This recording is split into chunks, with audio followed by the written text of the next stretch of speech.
Sending data. Sending data. Sending data.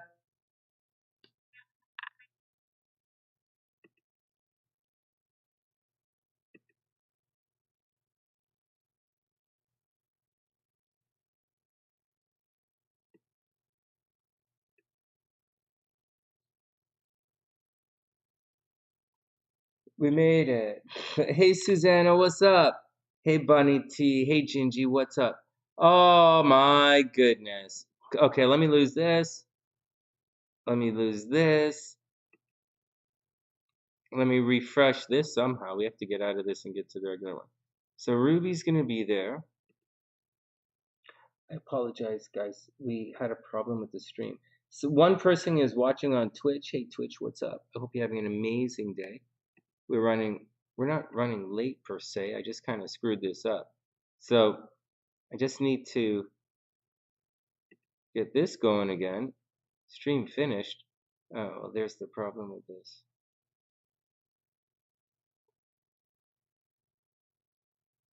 Ruby's there. Hey, did Ruby come back? Ah, oh my God. Okay, everybody be cool. Hey, Naomi. Hey, Suzuki. Let me go do the little blurb again. Bunny, is that you? Bunny T? I need, did I put you in the description box? No, because it's a different description box. BUNNYT. All right, here we go. Okay, so forget everything else. Everybody chill out. Everybody chill out. Let's get down to it. So I came back here because Ruby's waiting here and Bunny T we have here, and I want to do a chart for a friend of mine in Mensa a long time ago.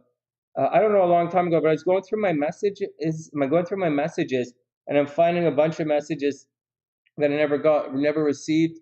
And this gentleman sent me a message a while ago. So, and he's a really cool guy, and I remember him. I don't know if he's still alive. He was older than me, and he was really nice. I think he sent me an email a while ago. I can't remember, but then another message came through on one of these platforms. So I'll do his chart. I'll do his chart, see what it says. We'll do Ruby's chart because when we do Ruby's chart, I want to talk about that jail time thing that I was talking about before, and how it doesn't necessarily mean jail time, but I would imagine that her movement is going to be restricted somehow, and Sagittarian movement is going to be restricted. But before we get crazy and say jail time for everything, like there are other things like movement for someone like Ruby is a tricky thing because like for a Sagittarius, movement's going to be restricted, but for Ruby it could be like the horses, like a horse getting sick, that would affect her movement. Or like she goes to a competition, and in the you know uh, she has to follow a bunch of rules that she's not used to in a competition. Her movement is restricted, or she has to wait someplace for something, like just sit in traffic. It could also mean a bad traffic accident, so we have to watch out for that. But it's not always jail time, but movement is restricted, and you can see how that could happen. I don't think my sister, who's a Sagittarius, is going to jail, but I think she might get in a car accident. She might have her movement restricted somehow. She has to do some. She might have to go to Toronto and take care of my parents because I can't go right now. I'm stuck here. So that's what's uh, that's what's going on. Movement restrict. So that's the problem with Sagittarians right now. I'm a Scorpio, so it's a Scorpio that's going to affect my home situation. So something strange is going to happen around here. I'm sure it will. It's not, one step at a time. Anyways, that's the deal. All right. So next, let's get on with things. Hey, Wing One, I hope you're having a super amazing day. All right. Well, we made it back. We have a lot to do. So let's see what else we get down to. So we have to do, so here, let me just write this down. So we have to do overview for everyone. So we have to do a tarot for everyone. We have to do Ruby, which is the Saggy stuff. I have Ruby's chart already. We have to do Pacey's chart. We have to do, Bunny T, I think, just checked in. But can you send me your birth information, please? Birth date, birth time. Bunny, that's funny. It's, I'm gonna look here, guys. But for Katrina, can you type in your birth information? I'm gonna go look for it, but if I don't have it, can you please type it in? Although the name looks very familiar, so Kater. Oh shit, I can't spell that. It's Katar. Oh, Katarina.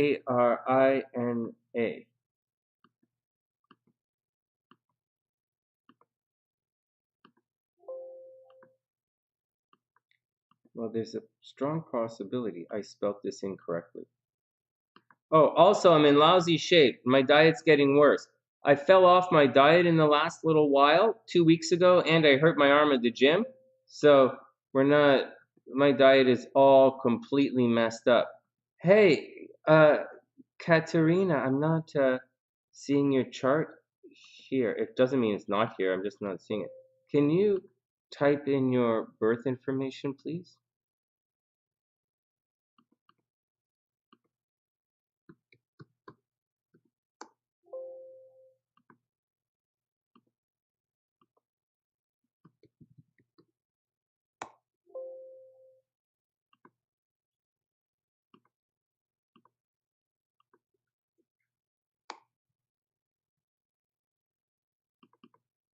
I got you right here, Bunny T.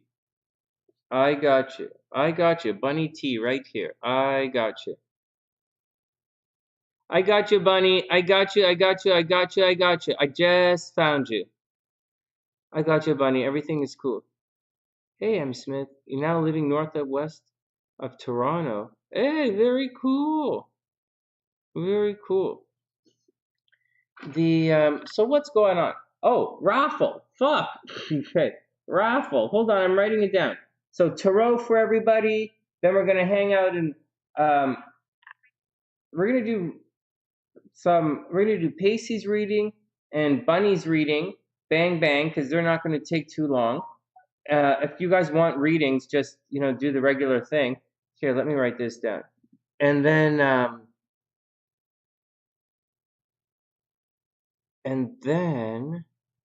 so this is the cost for readings, guys, right here.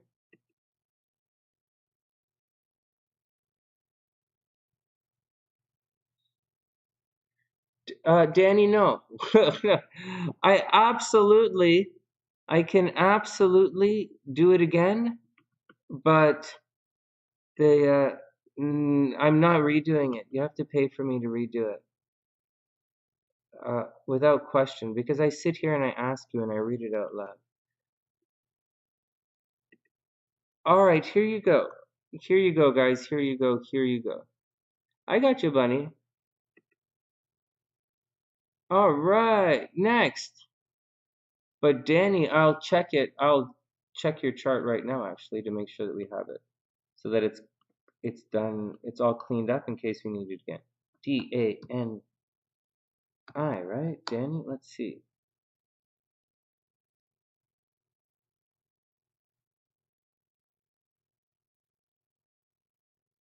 So Danny's chart. I have Danny's chart as 6 a.m., 7:06 a.m., and 7:06 a.m. I have it as 7:06 a.m. Oh, hold on, Bunny. I have it as Danny, I have it as 7:06 a.m. 6 a.m. and 7:06 a.m. Next, Bunny wants. It's okay, Katrina. Let's leave it as Bunny. Your partner. Okay. Ah, shit! It moved. It moved. No, Danny. I have it right here. I have it right here. Hold on. Here, Danny. We'll just take a moment and clear this up. Danny, watch this. It's right here. See that? This is your chart right there. I have it as September 1971 at 7:06 a.m. But we could look at it again if you want, like if you want. But just letting you, that's the chart I have, 7:06 a.m. I have also, there's another one for 6 o'clock. But let me let me do Bunny's chart. Bunny T. Bunny T is. Hold on. I'm doing Bunny's boyfriend here. Okay, hold on. Partner A, give it up. Okay, A. He is. Hold on, buddy. It's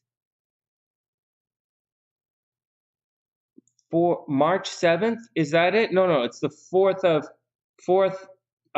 What the fuck am I doing? Hold on. So it's the Bunny. Can you clear this up for me? It's the 4th. No. It's April 7th. April 7th, 97. Got it. Okay, now hold on. April 7th, 97 at 7 p.m. And you guys are in Los Angeles. Okay, I got you. I got you, Bunny. April 7th, 97. Oh, no. Yeah. April 7th, 97, 7 p.m., Los Angeles, California. I got it. Let me, 97, saving it. 7 p.m.? 7 p.m. I got you right there. And Danny, I'm not reading the chat right now. I'm entering this stuff in. But Danny, I got you right. Danny, I have your birthday as PM. Or I have it as AM, 7:06 AM. But it's really. Oh, you want me to change it to nighttime? What? What?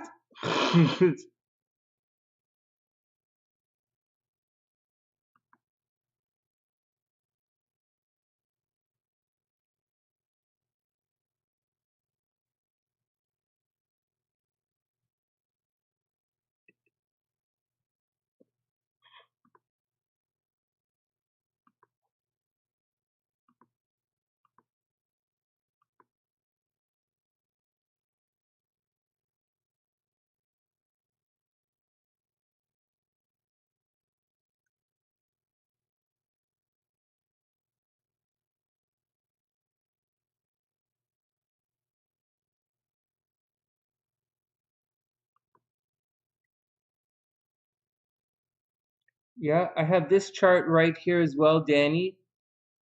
August 28th, 83, right? You BFF, I have that. What do you want me to do with these charts? What would you like? Hey, Tian. Oh, Miss Smith. Haha, that's cool, M. Smith. That's really cute. All right. Okay, we have Bunny. Okay, we've got Bunny. All right, here we go. Hey, Beast. What's anonymous? Is that you, Danny? Fuck. Is that you? Hold on a sec. Oh my God, there's only 2 charts here I'm trying to sort out. There's only so much. Okay, there's only 2 people and I'm going around everything to this thing. All right, hold on. Let me just dig this up. All right, I got you. I got you. Everybody be cool. What? I got you. Danny. Hey, so Danny, you want me to do a compatibility thing? Dig in your compatibility some more? Just let me know. Make sure I'm focused on you when we do it, or else I might lose it. But let me type this in. Yeah, Patricia, we heard. It's exciting. It's very exciting, actually. Okay, Danny, gotcha. Bunny, BFF. Danny, BFF. All right, let's do it. And Ruby, Ruby wants Mars in 3rd house. Right? So we're going to look at these 3 things. All right, everybody take a deep breath. Everybody take a deep breath. Let's do it. Also, there's one more thing I actually wanted to talk to you guys about. I got you, Danny. It's all cool, man. I strongly believe we take an extra moment, get it right, and then we do it. I really don't like doing things twice. But I really don't mind taking, and I really don't like doing things slowly either. I really don't. I really don't like to do things twice, and I really don't like to do things slowly. But I do believe in getting it done right. I do believe in taking your time to get it done. All right, so let's clear that up. Let's clear this up. All right, so Danny, Hey, it's really cute, guys. Do you see what's going on? Oh, forget about that Ukraine thing. That Ukraine is fucking mental. I can't believe you're letting that guy die. Oh my God, they're gonna drag him through the fucking streets. It's just insane. And the guy's been begging for help for years. Fuck, he's begging for help. I can't believe you let him take over the Russia. Oh God, fuck. Oh fuck, it's just crazy. All right, anyways, anyways. It's cool, Danny. If you want any other, when we do it, if there are any questions, just ask. We'll just do a thing. Thanks, buddy. I like them too. They're good for when you're sick too. They're good for the kids too. The kids like wearing them as well. Ugh. Okay, here we go. Yeah, the whole Ukraine thing is just mental. I can't believe it. The guy's been begging for help for years and nobody wants to help this country. All right, well, more poor jobs for American girls, I guess. You win. You go. All right. So much for a global economy. All right, next. Next. I also want to just let you guys know, I've started redoing a lot of stuff that I wouldn't normally do on the sunny side because we're way past things like Venus in Aries. We're way past that. But I am doing a little bit of Venus in Aries and how it affects your money and how it's going to affect your love life for the year. Because you guys know when I do the horoscopes, we do it like this. Oh, I guess I didn't take any pictures. When we do the horoscopes, I'm always telling, see, this is set up for Taurus here, for Taurus Venus, Taurus on the ascendant. It's the last video I shot this afternoon. But what's happening is, so we talk about this. If Venus is in Taurus right now, or if Venus is in Scorpio, but more so if you have your Venus in Taurus, Saturn is squaring your Venus right now. Transiting Saturn is squaring your natal Venus. That's the language, right? And that Mars thing is going to conjunct. Mars and Venus are going to conjunct that Saturn. It's going to cause a problem, a very serious problem. And if you have your Venus in Taurus, you might get divorced. Venus in Taurus, Venus in Scorpio. Those guys are getting divorced right now. Those guys are losing their jobs right now. But having said all of that, in addition to all of that, Venus and Taurus have to really apply themselves at work. And, they might make a lot of friends right now, but they have to really apply themselves. They're probably losing their jobs and having trouble in relationships. Same with Venus and Scorpio people. They're breaking up in relationships for some reason. Except that Venus and Scorpio people are also in line for a huge financial reward soon, or award. I'm not a Venus in Scorpio. I'm a Sun in Scorpio. So it doesn't really count. It just means I'm gaining a lot of weight right now. I'm hungry, right? Jupiter is making an aspect to my moon. Means I feel like eating. It's sixth house, right? I'm pigging out. It'll go back. Anyways, that's what we're doing right now. That's SunnySide Astrology. And for people who have like their Venus in Taurus this year, they're going to be in a lot of trouble. Same with Venus and Leo, guys. You guys might get divorced and lose a lot of money. Venus and Scorpio might get divorced and lose a lot of money, but you also could win the lottery right now. All right, enough. But that's how we do that stuff. What I wanted to do for you guys, though, but it looks like we have some readings we have to get down to. We're doing a lot of past life astrology stuff here on the sunny side. Oh yeah, Bunny, seriously. We don't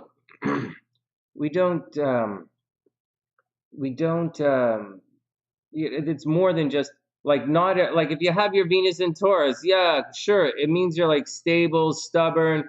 If you have your Venus in Aries, Venus in Aries guys, they're a little androgynous. They're androgynous, they're gender flowing. They tend to be really pretty, really sexy in a gender neutral kind of way. They're very competitive lovers. They're definitely loosen the zipper. Definitely. They're very conquest driven people, and they need to do that. And that's the Venus in Aries. But Venus in Aries is fine right now. It's just a lot of hard work going on. They're just putting their energies into working really hard. But like a Venus in Taurus, you guys are getting the short end of the Shazam right now, and that's the deal. All right, next. There's a lot to it. The videos are coming out. You have all year to live your life. Don't worry about it. Most of you. The other thing we're doing right here. The other thing we're doing. Yeah, the other thing we're doing is we're looking at. Hey, Wing One, was that your grandfather that you wrote down? It's written down here somewhere. Hold, it's on the screen somewhere. All right, so what we're doing, we're going to talk. What I was asked to talk, was thinking about talking about, but I didn't do it yet. We're looking at different signs, things that might happen in a past life, in astrology. And one of the things we were looking at today was, what does Mercury retrograde mean in a past life chart? And then we were going to look a little bit at what Venus retrograde means in a past life chart and some of the lessons you're bringing forward with it. Because Dr. Pam has her Venus retrograde in her chart. I don't know if she has a Mercury retrograde in her chart, but she definitely, I think she has Venus retrograde. And we were wondering, we were talking about and SLC has them both in her chart, and Daniela has it in her chart. And we're talking. I was talking about what this means in a past life, as far as lessons are concerned, and how you bring them forward into this new life. For example, if you have a Mercury retrograde, it's highly probable in a last lifetime that you didn't speak up, like you were witness to something and you didn't say anything about it, or you might have borne false witness on someone, and as such, your ability to communicate in this lifetime is a little bit debilitated. It can also lead to, it leads to you didn't do anything. You might not have done something in the last lifetime when you had the opportunity. In this lifetime, there are problems, and Mercury retrograde could lead to suicidal tendencies. It can lead to, it's always miscommunications, learning disabilities. You have to work hard. Write it down. Your communication. That's the way it is.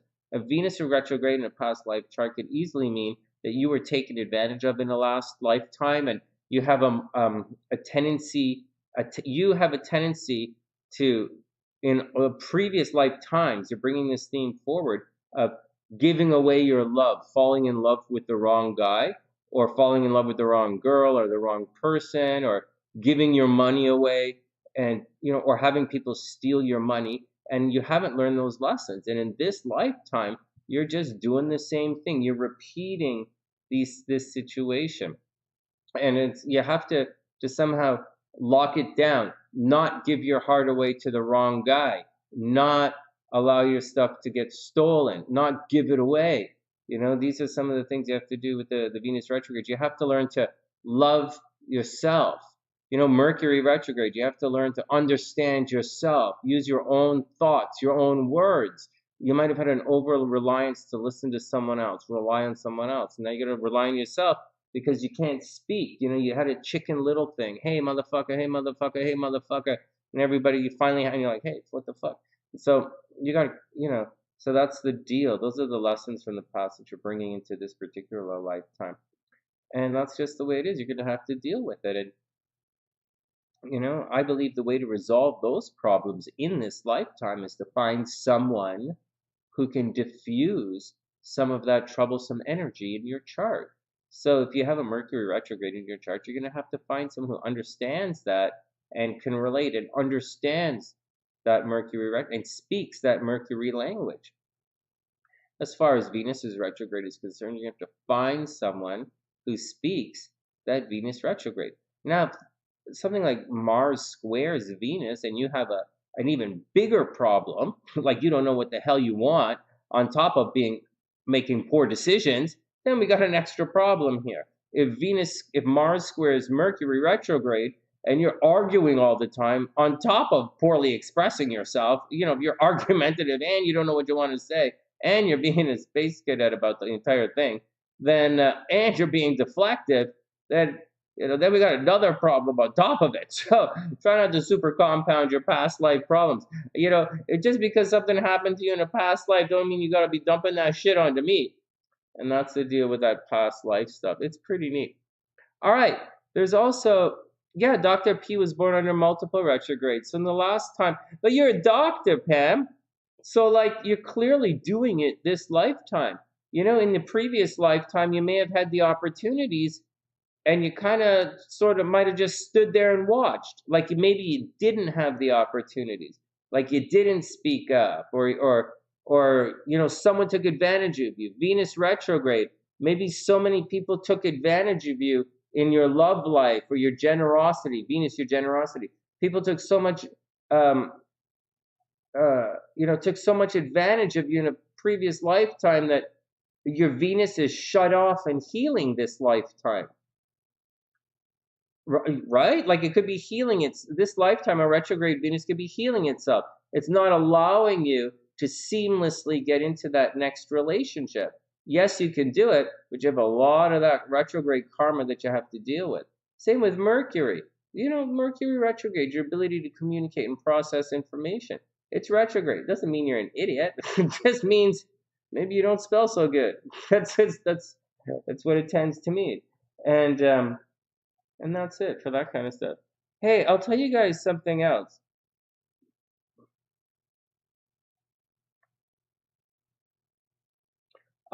Thanks, Bunny.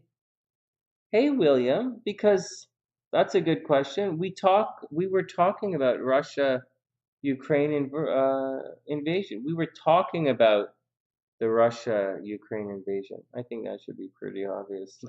So, the bigger question is, why the fuck did you come on when I turned my computer on? Because I didn't didn't search for you. That's what's funny. All right, next. I was searching for my SunnySiders. All right, next. Oh, Bunny wants to pass life regression. Oh, you got it, Bunny. Hold on. Hey, anyways, we were talking about, that's what we were talking about today. I didn't do a good job today doing video stuff. Oh, man. All right.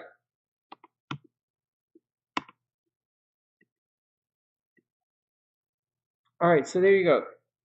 So that's the retrograde. So that's the retrograde stuff you want to talk about, So that's oh, you're welcome, Tina. So that's the stuff you might want to know. I probably should have made it into a video. I didn't do such a good job. Maybe I'll do it again tomorrow. So, but anyways, that's the stuff. The tricky stuff with the past life regression is, why do you have this kind of karma? And there are different types of karma.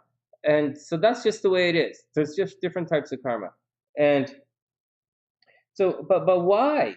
Sometimes if you were really good in a last lifetime, why are you having problems like that in this lifetime? Or the lessons from a last life, like if there was a lot of negative stuff that happened to you in a last lifetime. So let's look at the Mercury retrograde again. Maybe in a previous lifetime, you brought false witness upon someone, meaning you lied. Right? Maybe in Mercury retrograde in a previous lifetime, you lied. You were lying about something. And lots of people fib a little bit. Lots of people you see a lot of people have Mercury retrograde in their chart and a lot of people have Venus retrograde in their chart. So maybe in a previous lifetime you were lying or you were deceitful in some way. And as such, in this particular lifetime, you're unable to effectively communicate your thoughts and feelings. Maybe it's a situation where someone tried to express themselves to you and you were just unable to listen, which is normal, right? You're unable to communicate with that person or get the ideas across. And as such, that karma is following you into this lifetime. So on one hand, maybe you did something negative, or you attracted something negative, because Venus retrograde is very, very, very, very much what you attract. And so you attract guys who steal your money. You attract the wrong guy. And so, plus, with Venus, you're going out, and it's what you're subconsciously calling. And so it's retrograde. You're gonna have kind of problems. So if you had a Venus retrograde, maybe in a previous lifetime you were like, you took people for granted. Maybe you didn't lend money when you had the opportunity to lend money, and in this lifetime, money is being stolen from you.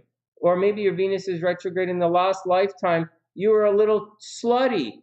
Maybe you didn't care about, you took your sexuality for granted. A lot of really good-looking people have Venus retrogrades. Like maybe you took your sexuality for granted in a previous lifetime, and in this lifetime, karma's catching up to your ass. So it could be any number of things. So it could be any number of things, but these are some things to watch out for. Maybe in a previous lifetime you had an opportunity to love someone and you kind of shit on somebody you should have loved a little bit, and those are all things you want to look for. And it's where it falls in your chart. This is, obviously it's not always about love. It could be in your second house. You had the opportunity to make a lot of money and you pissed it off, or you stole money from someone, or maybe your family or something. It's an interesting thing. All right, there's one more thing I want to shout out to you guys before we go on. Hey, Gabrielle, what's up? And then we're going to get to reading the charts. Because Ruby's chart is really interesting. That thing we were talking about is really interesting. Okay, so I watched a short video today. There's this young YouTuber, I guess. I don't know, he looks young. Maybe he's old. I don't know. But he was talking about parts of an astrological chart where where you might be shy. And he didn't really explain it because I'm not sure that he understands it. Unless you speak, in a certain way, then I don't know that you understand it. But I'm going to clarify it to you for people who watched that video or saw what he was talking about. He was talking about parts of a chart where if you're shy, if someone is shy or reclusive, where it might show up in your chart. Right. So he said the first thing is if you have I think he said if your moon is in the 12th house, you might be shy. I think what he said actually was your sun. I can't remember, but he brought up the 12th house and then he went on to some kind of bullshit. So then he went on to say things like Pluto in the second house. I'm going to draw Pluto with a P so it's easier for you guys to check it out. So Pluto, he's saying Pluto in the second house is going to make you a little bit shy. Now, where does that come from? Good question. Good question. I'll tell you where it is. So it works like this astrologically. The third house is your communication, is your blah, blah, blah, blah, blah, blah, blah, blah, blah, blah, blah. And the second house is the 12th house from the third. And with Pluto in the 12th house from the third, he's saying, oh, if your Pluto's debility, if Pluto's in the second house, it's going to be a problem with your communication. You might not want to communicate. He's equating Pluto with limiting, right? He's equating Pluto with what people usually equate Sagittarius with. It's an interesting thing. It's more likely that with Pluto in the second house, you could be a little reluctant in your communication. It doesn't really mean that. This is more along the lines of what's going to happen to your brothers and sisters. You guys got that? What's going to happen to your brothers and sisters? If you actually were someone restricted in your communication, it would actually show up in the third house. You're actually like Saturn in the third would restrict your communication. It's going to restrict your movement. It's what we're talking about in terms of Sagittarius right now. Saturn meeting Mars in the third restricts your movement, restricts communication. So those are two things to talk. That's something to think about. He further went on to say if Pluto was in the 9th house, that could cause someone to be a little bit shy or reclusive.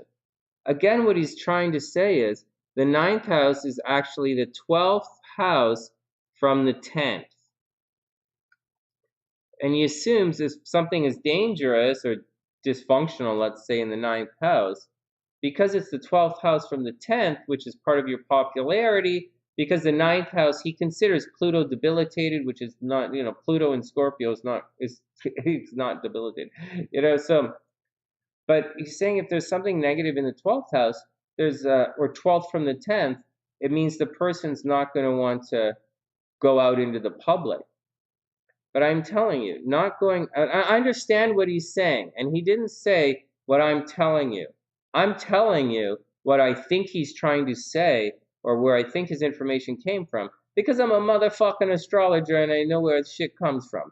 So I'm telling you. If there's a problem up here, it's going to show up in here. Right? So if you have a problem being public and high visibility, you're going to have a problem in the 10th house. If you have you might have a hater in the office. This, for the 9th house, That's stuff you're doing to prepare for the 10th house.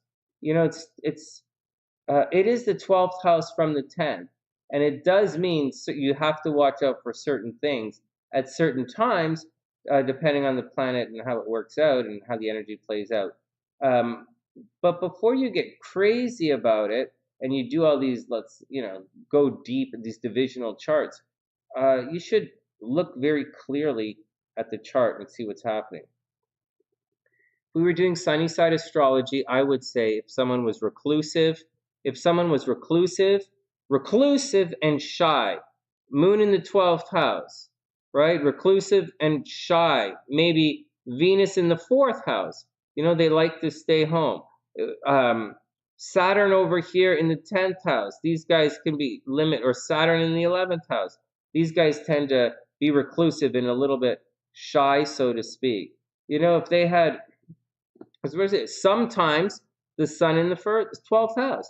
If their sun, if their sun is right here, say their sun is right here, if the moon was behind the sun, if Venus was behind the sun, I say those guys are reclusive. That's all the things, a reclusive, shy. If Mars is in the 12th house, if Mars is in something, I don't consider that guy reclusive. I consider that guy a sneaky motherfucker who has a strong association with pain. The guy goes through a lot of pain. Mars in the 12th house people experience a lot of pain in life. Their partners die. People get sick. They got to take care of people. Headaches, premonitions. All they see is death and endings. They're really smart and successful, but they're very driven, but they see pain all around them. Something to think about. They're just things to think about as we do things. I wouldn't, Mars in the 9th house, by this extension, Mars in the 9th house, you would say, according to this guy's astrology, there's nothing wrong with it. I'm just saying it's a little bit incomplete. It's not that it's incomplete, it's just, I didn't really explain it. Mars in the 9th house is going to put a lot of pressure, like sneaky stuff could happen in the 10th, except then Mars in the 9th house, it means you're probably going to be traveling. You're probably going to be studying. Mars in the 9th house is spending a lot of time studying, which could possibly be in a library, reclusive, or it could be on your own, reclusive. But it could also mean overseas, and it could be very popular overseas. It doesn't say, because when you move, the chart rotates. So, I don't know. I understood what he was saying. I understand what it's coming from. It's not where I wouldn't consider it one of the top 5 aspects to look for. But anyways, that's my 2 cents on all that. All right, neither here nor there. Let's move on. You guys ready? Let's get to the tarot and let's move on. All right, let's see what's on. Anyways, it's interesting stuff. I thought it was interesting stuff. Let's lose this chart. And let's get down to it. Let's start off with a general tarot reading for everybody. All right, what was this on Taurus? Let's lose this. So Putin invaded, huh? Son of a bitch. I thought Putin was going to wait one more week. Well, I guess he has the Neptune thing. I guess I wouldn't have said this. Do you see this? I guess sextile. Mars and Venus make an angle to Neptune. Yeah, I guess. Yeah, whatever, man. I wouldn't have said that. I disagree. I think he's going back. I don't think he's going to keep. I disagree. I think that's fake news. Putin doesn't attack until March 2nd. No, I don't. We're just doing our best, but I guess that's the aspect right there. Venus, Mars making an aspect to Neptune. I guess it is. Making dreams come true. Huh, I guess that's it. Making dreams come true. Going after oil, something to do with oil. But it's Neptune, right? Oil. Something is wrong here. And I thought it was going to do it on Pluto. I thought it was going to do it when it hit Pluto. Oh, well, what can you do? Next, let's move on. Circle of life. Let's do the tarot cards. You guys ready for some tarot cards? About time, huh? I think so. Okay, here we go. Wheel of Names. Let's do our tarot screen. Let's do the tarot for everyone.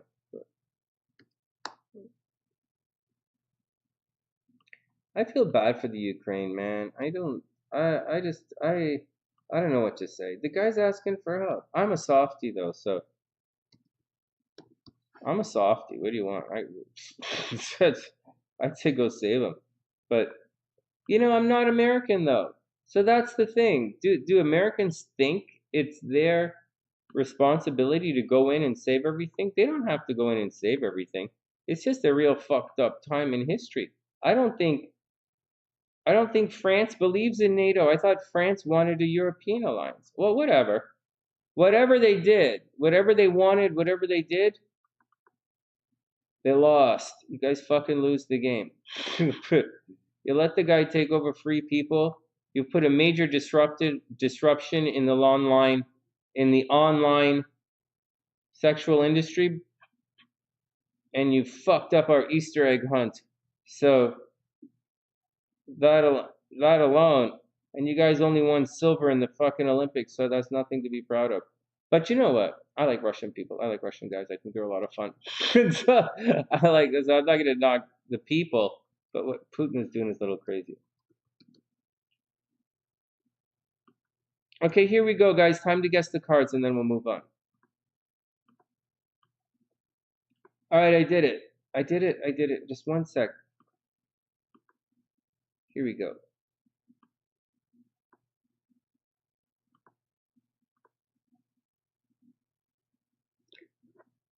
What Noodle say?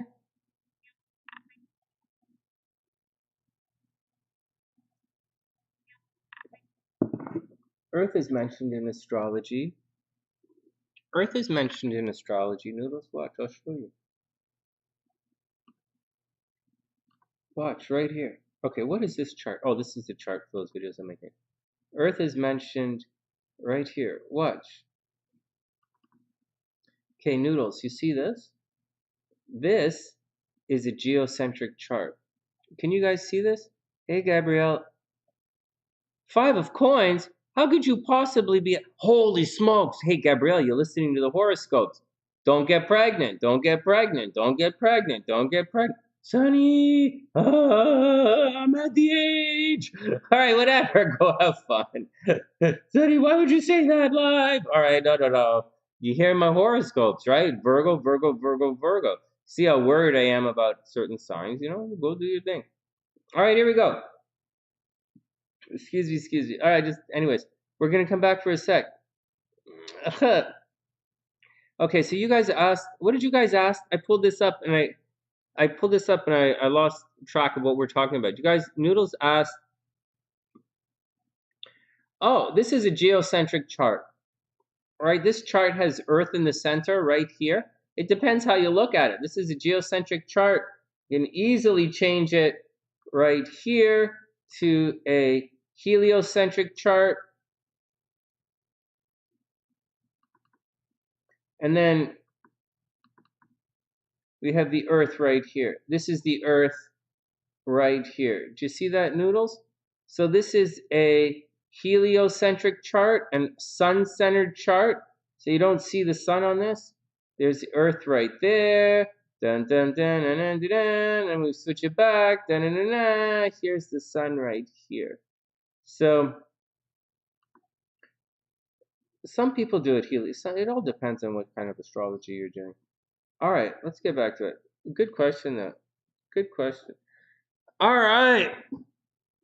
Are Scorpios, Aquarius, or Pisces finding love right now? Yeah, why not, man?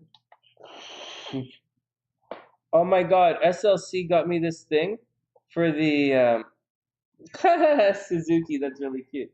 Oh man, we have this really cool massager. She got me a massager for my chair. And yeah, zip it up. I ain't saying nothing else, Gabrielle. I just, I'll have to just be careful, right? Be careful. Oh, I have this cool back massager and heat. I'm using it too. I thought it would be so silly, but it really loosened up my back. Oh shit. Oh fuck. I mixed in some wrong cards. I mixed in the wrong cards. Fuck. Well, they will show up when they show up.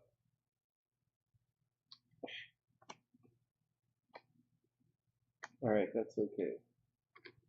1, 2, 3, 4. All right, let's do it. Gabrielle said the Five of Cups. What did she say? Noodle says the Five of Wands. Gabrielle said the Five of Coins. She said two, right? Five of Coins, and there's another card. All right, guys, let's do it. Let's do it. Let's do it. Noodle says the Eight of Wands. I say, you guys, I say the Lovers, whatever. You guys are talking Gemini energy. I say the Lovers. How about, I wouldn't necessarily say the Lovers. I don't feel very psychic. Jupiter's making an aspect to my moon, and all I want to do is eat carbohydrates. It's horrible. Oh, God. Jupiter making an aspect to your moon in the 6th house makes you fat. For real. Fast. Go to the gym. Go to the gym. All right. So I'm going to pick. So you guys said Gemini. So I'm going to say the Lovers, the Hermit. Why not the Hermit? I don't think the Hermit's really happening. I think the Chariot, although I don't really think the Chariot. We'll say we'll say Lovers, Chariot,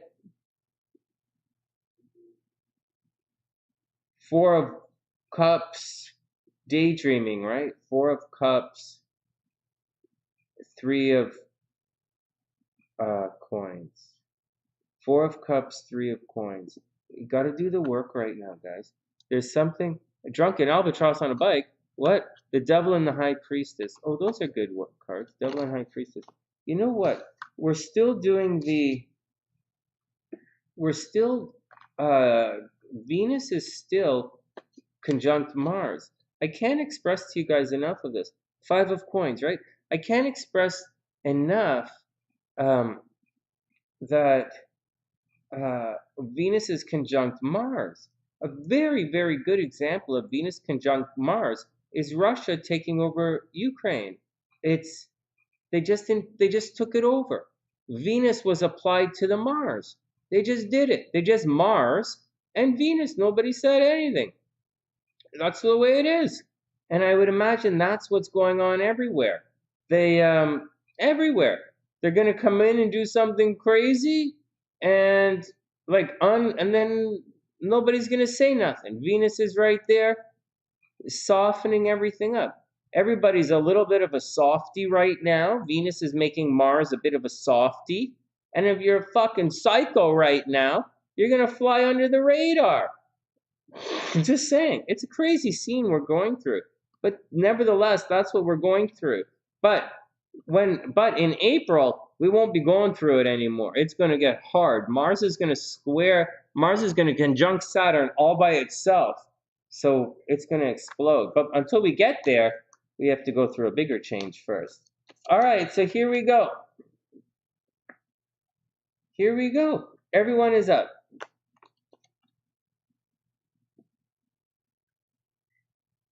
Yeah, the Hermit. I think a little bit of the Hermit. I don't know what to say. It's maybe the Hermit. Okay, so Seven of Cups.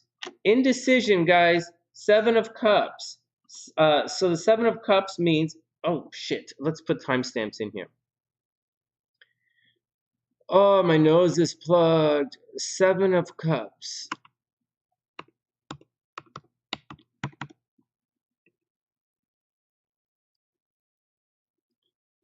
Seven of Cups, bottoms up. All right, well, there you go. Seven of Cups. What are you going to do, man? You guys stuck. Too many options, too many opportunities. I imagine a lot of you are filled with ideas right now and a little bit paralyzed. I know there's a potential for a lot of good right now. I know you guys could start a lot of things right now. You could begin some things. The spring is almost there. So what are you going to do? So it's time to do it. But it's the sevens, right? You know how I say the sevens put the brakes on things all the time? The Seven of Cups, the brakes are on. You're not really pushing the gas to go through. A little indecisive, guys. A little having difficulty committing to your ideas. Then we have the Ace of Wands. The Ace of Wands indicates the potential for something new, you know? Like it does.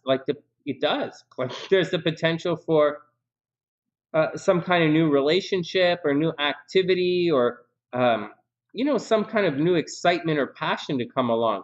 I guess you're waiting for something new. Maybe you have to take a chance on something. Maybe there are a lot of ideas, guys, a lot of ideas, a lot of potential, a lot of ideas, a lot of potential, a lot of, emotions behind it. But the Ace of Wands is you got to actually do it. So keep your eyes open, but it also means you might be lucky. Then the Page of Swords. Did you guys say Page of Swords? So as far as the Page of Swords is concerned,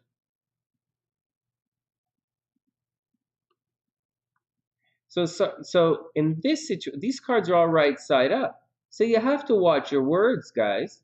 You know, there's a learning curve going on. There's a negotiating thing going on. There's like a balance, a fair play. You know, imagine like a Libra thing going on. And you know, guys got to learn their lessons.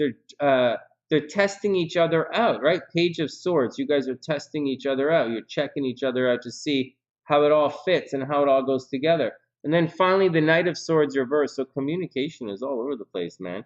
Knight of Swords is usually rushing around, communicating, gathering information. But this card is all messed up. This card is reversed. So the information's not coming in. We are completely void of information right now. And as such, there's a possibility that you guys aren't exactly as productive as you could be. For whatever reason, you're not as productive as you could be.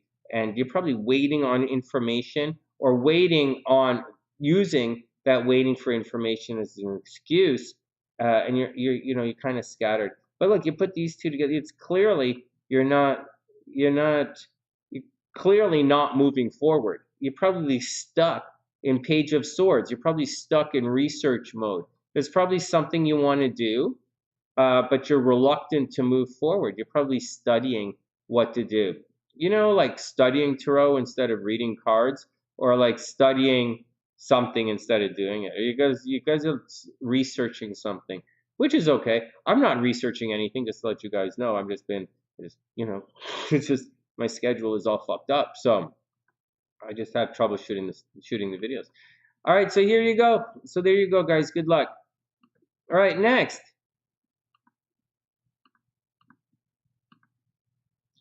Okay, let's get to some charts here. What's up with you guys? Buddy, that's funny. All right, let's use Oh my goodness. Seriously, Gabrielle? I hope you're okay. I hope you're okay breathing. Oh, you just started really getting back to the gym, right? You know what happened to me? I hurt my arm, so I stopped doing all that chin-up stuff. Now I feel all flabby. But I've been incorporating real leg day into my workouts. So because I incorporated real leg day, I obviously have been slacking on the cardio. And I increased the pizza because SLC was a little bummed out. So we've been eating pizza. And then, so as I sit here right now in my glorious, you know, cellulite, I'm just saying, let's get back on the action, right? Let's get ourselves back in shape. But anyways, you got 2 weeks to chill out. You know, you got the Rona, you have 2 weeks to chill out, which is okay. All right, next, let's read Pacey's chart, right? I'm gonna read Pacey's chart. All right, Ginger, have a super, super amazing night, and we'll see you soon. What's Mike says his Virgo rising won't let him stop researching stuff. That's funny. That's so true. All right, Bunny, you be cool. Okay. Okay, so that's that. Who do we have on here? All right, Pacey's going to be up next because Pacey's not going to take too long. And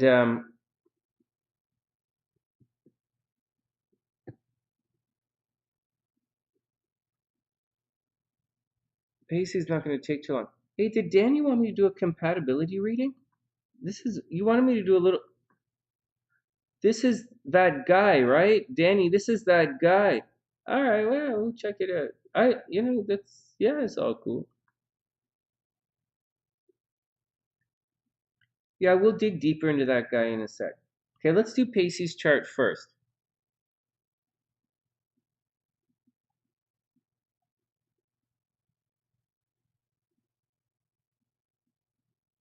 Oh, really? That's wonderful. Tea and fiber, good diet. I fucking ran out of eggs, man. You know what happened? It was so cold here, and I ran out of protein powder, and then I ran out of eggs, And my mom sent all this bread that she made, and then the next thing you know, I'm fucked. Because you have to eat, and then when you're working out, you have to eat, and then, but I didn't have any eggs. It was too cold to go to the store for like 3 days. And then I ran out of protein powder, so like I'm fucked. And I had all this bread, and even today, I ate like 7 slices of bread. That's like 1,000 calories. So right there, and 2 protein shakes. Fuck, way to go, Sonny. And a bowl of granola. I'm done eating for the day. So it's just brutal. All right, Pacey's up. Let's get back to it. Oh, I'm fine. I just feel gross. I'm gonna have to burn it out. Normally I would just fast, right? I was gonna fast today, but then I started fasting, and I was like, you know what? Oh wait, I have to write Pacey's name down here. And then I started fasting, and then I was like, you know what? Fuck this. I'm going to the gym. I'm going to the oatmeal and fruits is where it's at. Oh, but Gabrielle, I eat way too much oatmeal. Oatmeal and fruits is where it's at. But I pig out. To me, oatmeal and fruits is like eating pie. I love, love, love it. SLC asks me constantly, why am I not eating oatmeal? And she's saying and she buys so much fruit, and she keeps asking, how come you're not eating your oatmeal? Because it was part of my staple diet before, but I changed it. I replaced oatmeal with eggs. I did that, and I don't really eat sides, right, like carbohydrates and stuff.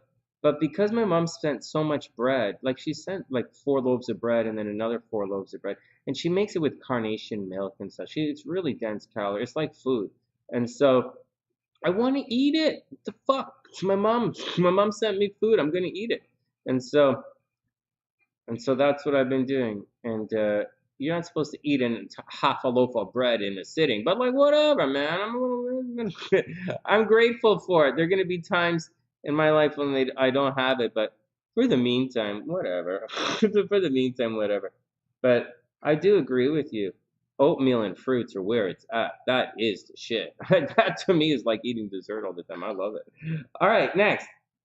Actually, in protein powder, oatmeal, fruit, and protein powder. All right, next. But right now, it's eggs for me because SLC doesn't like it, and I have to eat some dinner with her. All right, Pacey's up. So we did the tarot. Let's do Pacey's chart and see what's going on.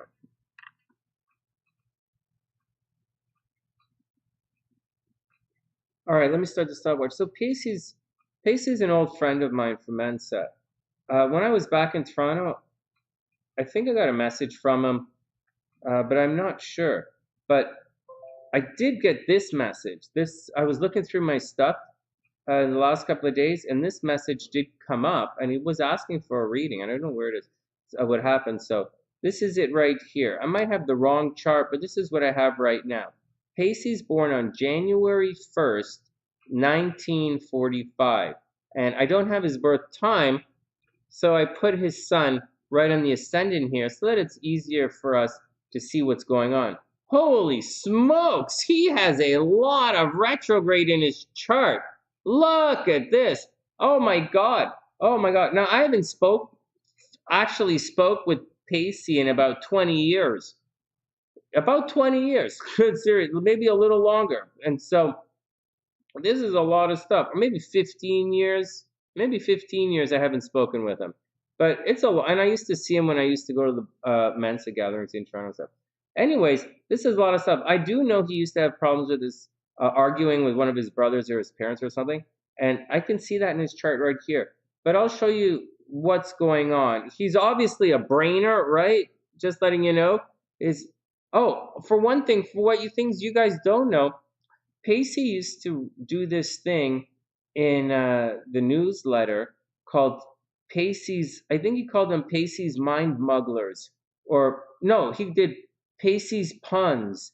And he used to write like this joke every week, every month in the montage.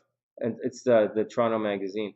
And anyways, that's Pacey. That's what he used to do. I didn't know he was a Capricorn, but I'm just telling you guys, even Capricorns can be fun when they want to be. And I like Pacey a lot.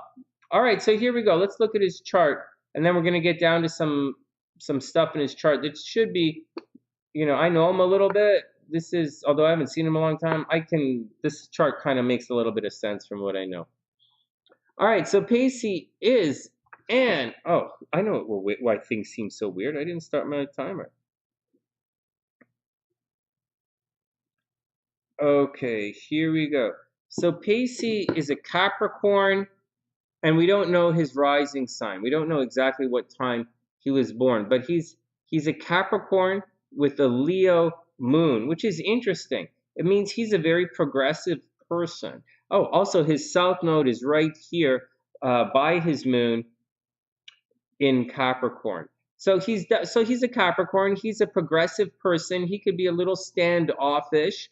He can be a little standoffish. He could be a little cold. He can be a little bit aloof. But at the same time, his moon is in Leo, so he's obviously fun. He's obviously fun, romantic, playful, and he might spend. It's in a situation. It's in a part of his chart where he might actually have inherited some money, or he won some legal battles, or he won a large portion of money in a legal battle. But at the same time, I don't really know. I'm just telling you guys what his chart says. And then along the way, though, with Pluto there, however, with Pluto in Leo as well, there's a possibility that someone tried to steal money from him, or he's going to be on some kind of fixed income. There's a possibility that he has some kind of blood disorder, a blood disorder or a heart problem, but it wouldn't be now. Like, it could be now, but it's something that he might have had with him his entire life. He has a close association to death with Moon in the 8th house, so death, and he's extremely curious and extremely good at uncovering secrets. He might have a sixth sense, so to speak, and be a little bit psychic, but he's definitely loud and proud. Well, he's not loud, right? He's not loud, but he's definitely proud. He can be quite dramatic, tries very hard, and he could be, he's good. Like, he's good. His moon's in Leo. He cares about what he does. All right. Then again, at the same time, Pluto is there, and that could cause an entirely different problem.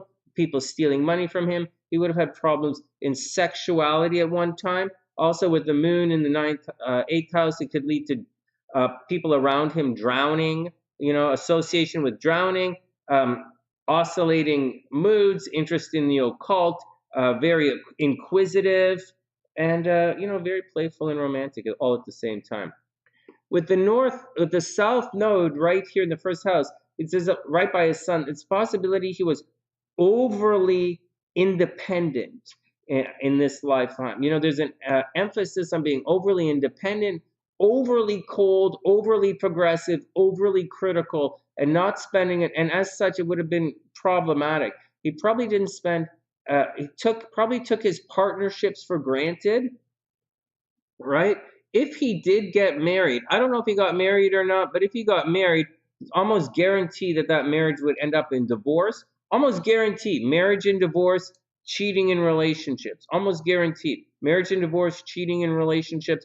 Possibility of his wife dying.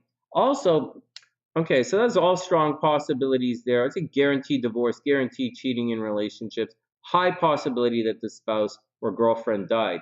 Having this back here, as we move things backwards a little bit, Mars in the 12th house, or Mars behind the sun, indicates a person who's generally associated with a lot of sorrow in his lifetime. So Pacey would have been around a lot of sorrow, like others. Like, people close to him would have been continuously dying, or people close to him are continuously being taken away from him somehow. He's also probably blamed a lot behind the scenes for things he didn't do. Mars in the 12th house. Well, the 12th house indicates hidden enemies, and let's just look at hidden enemies for a second. Well, and secret legal battles. So Mars back there, it means you have enemies, man. Like, people don't like you for whatever reason. You didn't do nothing to nobody, but people are going to attack you in secret. So you have to watch out for that. But never fear. Don't worry, because over here, the 7th house of open enemies, you got a lot of open enemies too, because I'm not one of them, but you do. And sometimes things that are good can go bad by nobody's fault. Or it can go bad by a miscommunication or someone simply having a bad day. Having said all of that, Mercury's retrograde behind the sun as well. So, Mercury retrograde, maybe you end up having communication problems. Mercury retrograde in the 12th. So, Mercury retrograde people tend to have learning disabilities, communication problems. Nobody ever understands what you're talking about. Or it's in the 12th house. People talk about you behind your back all the time. People have the wrong idea about you, and they're always blaming you for some reason, even though it's not your fault. And they're always saying things behind your back and around you. Now, with Mercury retrograde behind the sun and Mars retrograde behind the sun, maybe you've developed habits of doing things on your own or behind the scenes or by yourself. You might spend a lot of time in your lifetime working by yourself, living by yourself, doing things to stay away from all of that pain that's around you, right? Like attracting death. Everybody dies. Everybody disagrees. Everybody's blaming you. All this nonsense happening behind the scenes. You can't come home without some nonsense happening outside. Like that's the problem you have naturally in your chart. As we move forward, Venus over here, like Aquarius, not the greatest place for Venus, but like this distance from your sun, it indicates you should probably make some money in this lifetime. Like whatever it is, people are always taking care of you. Yeah, there's energy in your joint finances. You want to help people. You want to share money with others. You want to share your money with others, but there's a limit on your finances. There's a limit on somehow your money's going to be taken away from you. Your fixed income's not going to, you might end up on a fixed income, right? This investments don't always work out. But you are going to have money. Venus in the second house from your sun, you're going to make a little, people are always going to give things to you. Comfort's important to you. All right, your day-to-day life is going to be completely messed up. What are you going to do about it? You're going to have difficulty settling your daily routine. There's always going to be some kind of problem in your daily routine. In addition to that, there might be, you see this green line here? There's probably some kind of unusual problem with your health that the doctors can't figure out that you don't tell anybody about. It might be sudden, it might be unexpected. It's in Gemini, so it might be a gallbladder thing, except Uranus is not about the gallbladder. Maybe something more with your nervous system. Gemini's gallbladder, right? But like, I'm just saying, whatever, going on. Obviously, strong possibility you might have never got married, or strong possibility you got divorced, or your wife died, or girlfriend died, or they cheated on you in relationships. Always going to have problems in relationship. You're probably going to end up with someone at a different age than yours. But I think more than anything, you've probably given up. Like I know you might have, I don't know, but like you probably at one point you ended up giving up. And that's the gist, that's the gist of what's going on. When you're very public, it causes you a lot of pain. This says 9, but it's not really. Lilith is at the top, Chiron's at the top of your chart. It might have caused a lot of problems. And Jupiter over here in Virgo, makes you very detail-oriented, very analytical. Anything else? I didn't overly chop up your chart or overly, super analyze it. This is just a little bit of a mini reading. It's great to hear from you. I hope everything is okay. All right, here we go. And I hope you're still alive. Can you get this? Okay, let's go check and see what your transits are, what you have coming up. Also, tell everybody about the TheSunnySide. I'm not in Toronto anymore, Pace. I haven't been there in a while. I was there for about 2 years but I've been in Chicago for the last pretty much 2 years, on and off. And so, plus there's the Rona, right? And so I can't go to the bar. I can't really get to the bar downtown to see you guys anyways. But when I'm back in the spring, if the restrictions are lifted, I'll go to the bar for the, for pub night. I used to go to the bar for pub night. I'll go again. All right, here we go. So right now, what's happening?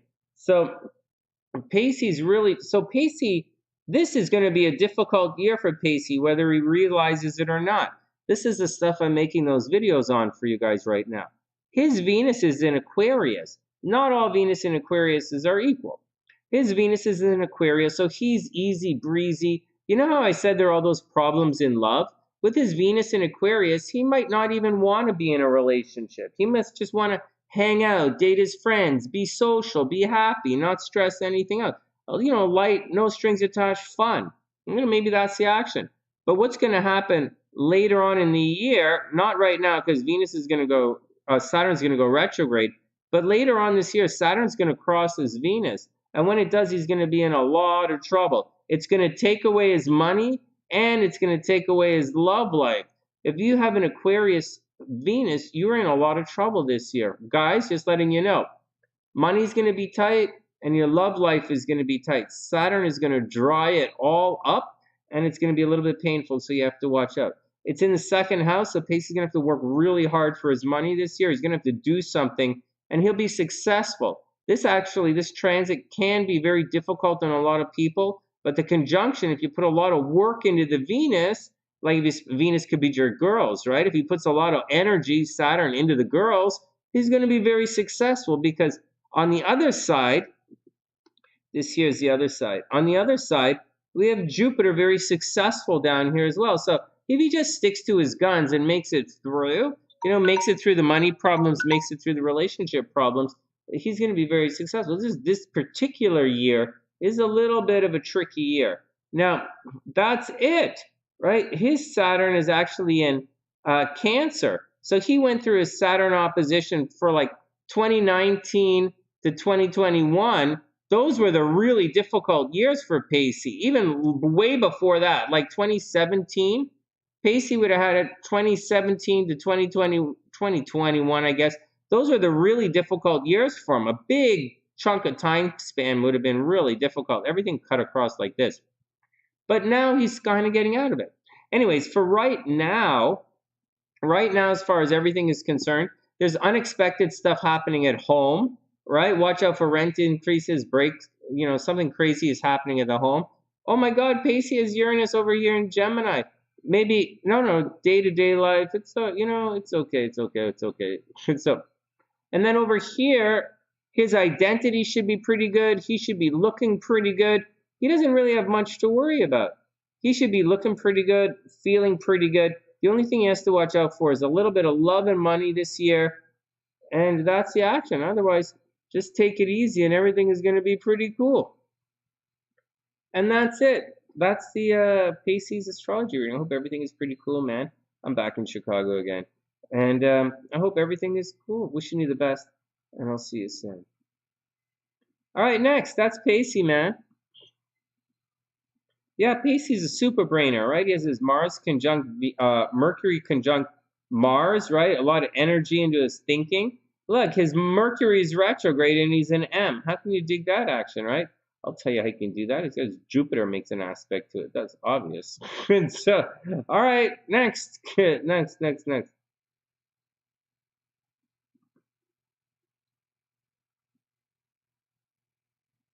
All right. Danny's up next. Danny and then Bunny, because I have two readings for Bunny. Hey, Danny, did you want me to do... Hey, Chaos, what's up, player? Yeah, the reading list is still open. Why not? Just hanging out here. Hey, is Danny still there? Danny, did you want me to do Hey, Chaos, I got you, man. Chaos, can you put your birth information in the description box, please? Just type in your birth date, birth time, birth city. Hey, Danny, did you want a compatibility reading? Is that what you were looking for? Or did you just want me to look at his chart?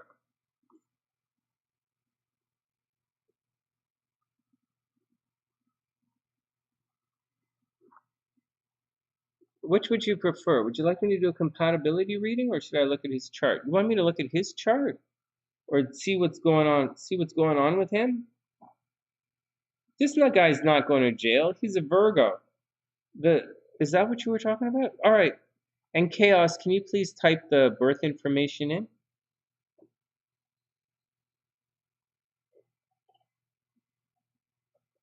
All right. Well, while you guys are doing that, while you guys are answering that,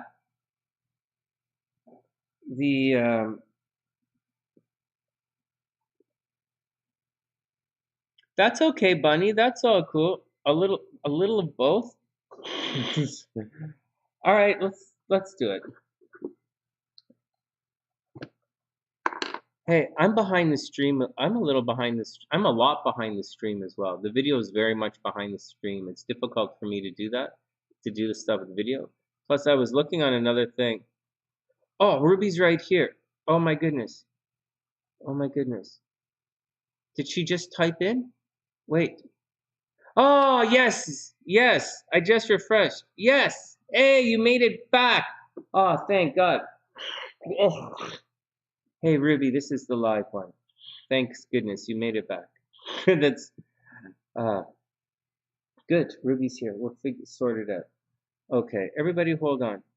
The all right, let's do Ruby. All right, Jackie, we'll see you later. It's getting a little late. Okay, we'll do because I want to explain. I want to explain the Ruby's chart. Hey, Chaos. Thanks, man. I have you. Can you enter your birth information in the description box? All right, Ruby's up. Ruby's up, and we'll circle back for the other guys. Let me put the timestamp in, and then we'll take it from there.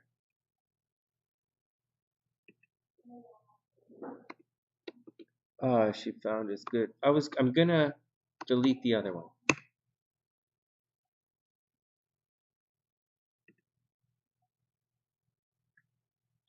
I apologize, Ruby. I totally apologize.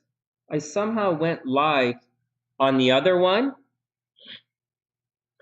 and I didn't realize because I was looking through Restream, and I'm like, and then I came back here and I saw your original messages, and I didn't see them back and forth. So I tried to bring everyone over here because I lost it.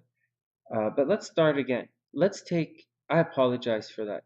Let's take your chart, and I'll explain that stuff. So everybody listen up.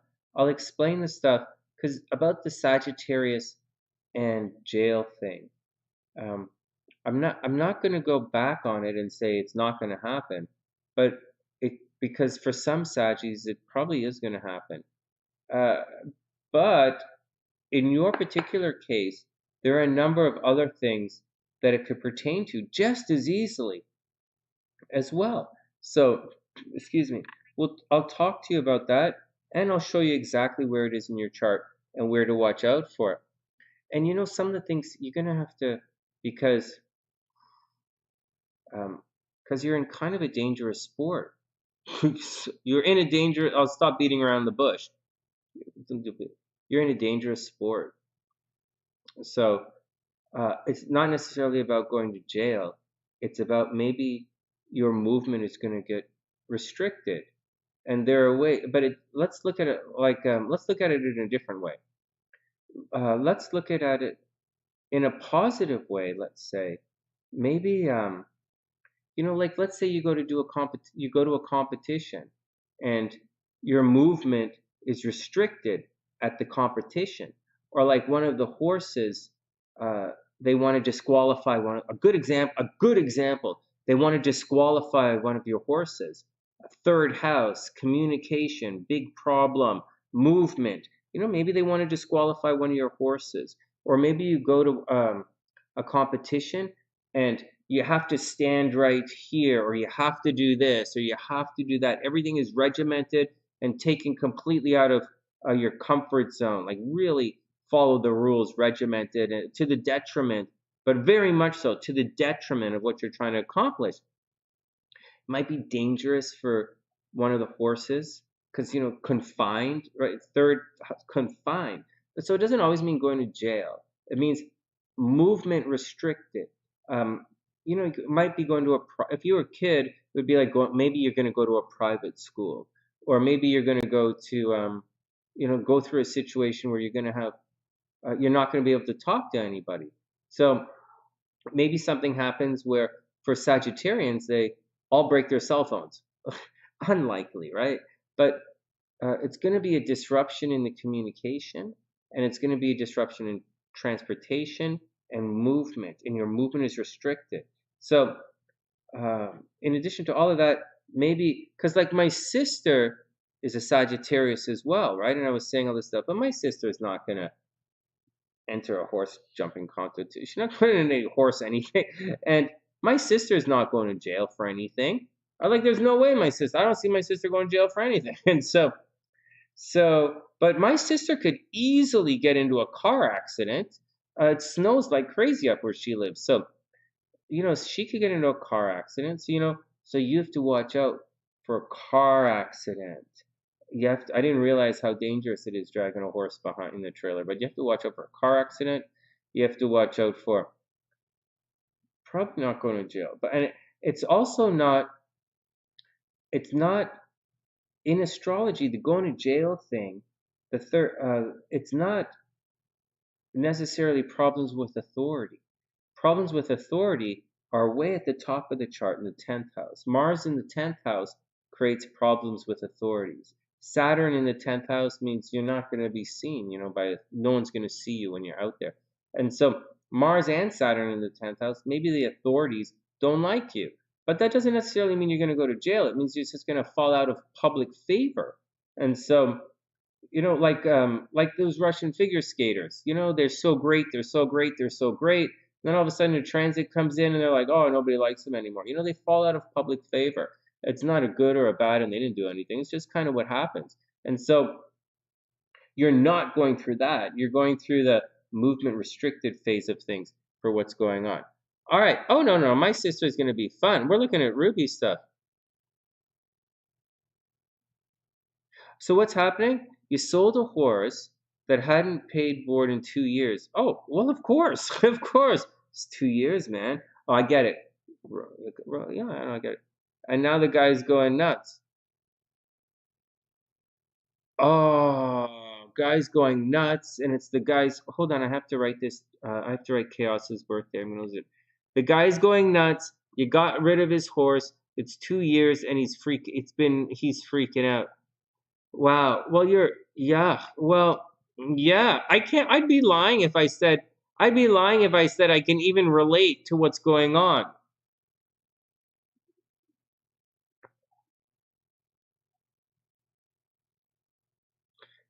Really? All right, let's look. All right. Let's see what's going on. All right, so that was my 2 cents and I'm glad you said that. So let's look it up and see what the hell's going on. Let's see what's going on.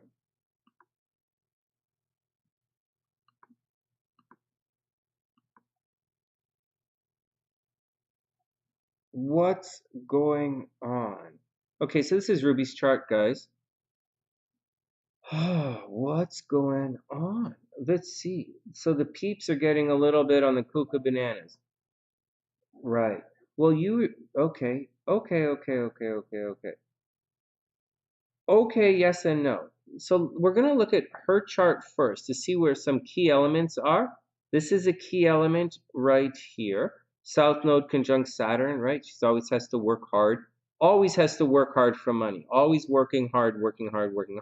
Saturn's retrograde, so work hard, play hard. It's how it's how it works along.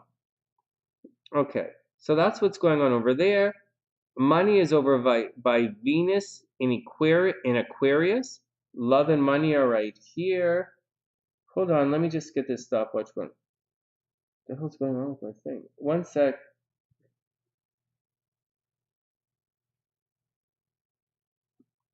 All right, so what's happening? And the sun is right here, but I don't think the sun is really the problem that's coming under attack. Maybe Mars at 27, but that's behind the scenes. Okay, so the first thing that's happening. So here's the first thing. Well, I don't want Sagis. I don't want you to go to jail. So here's where it's gonna hit. So here we go. You have two really big changes coming up. Actually, you shouldn't have trouble much longer. It only appears like we're just going to look at the astrology first, okay, guys? Let's not get too crazy. Let's not get too irregular about anything. Let's look at the astrology and see what the astrology says. So we do have a bit of a negative situation happening. we have Neptune, but stick with me because we're going to look for the real answer. I'm not just saying blah, blah, blah. So we have Neptune just made a nasty square to Ruby's sun. All right. And it's in her astro sector of social, like, her social network. That means, Ruby, normally it means the rose-colored glasses are kind of coming off. When people look at her, when her friends look at her, the rose-colored glasses are supposed to be coming off. But that's not really gonna be that big of a deal. Like, excuse me, like it is, but not really. Not enough to. That's not really enough, and it is a slow, serious transit. Like if I saw Saturn digging in like that, I would say, "Oh my God, something is going to happen." If I saw Pluto doing that, "Oh my God, something's going to happen." So with Neptune, yeah, oh my God, something's going to happen. But at the same time, it's not the great. It's not the only thing. So there are a couple of other things, but neither really here nor there. We have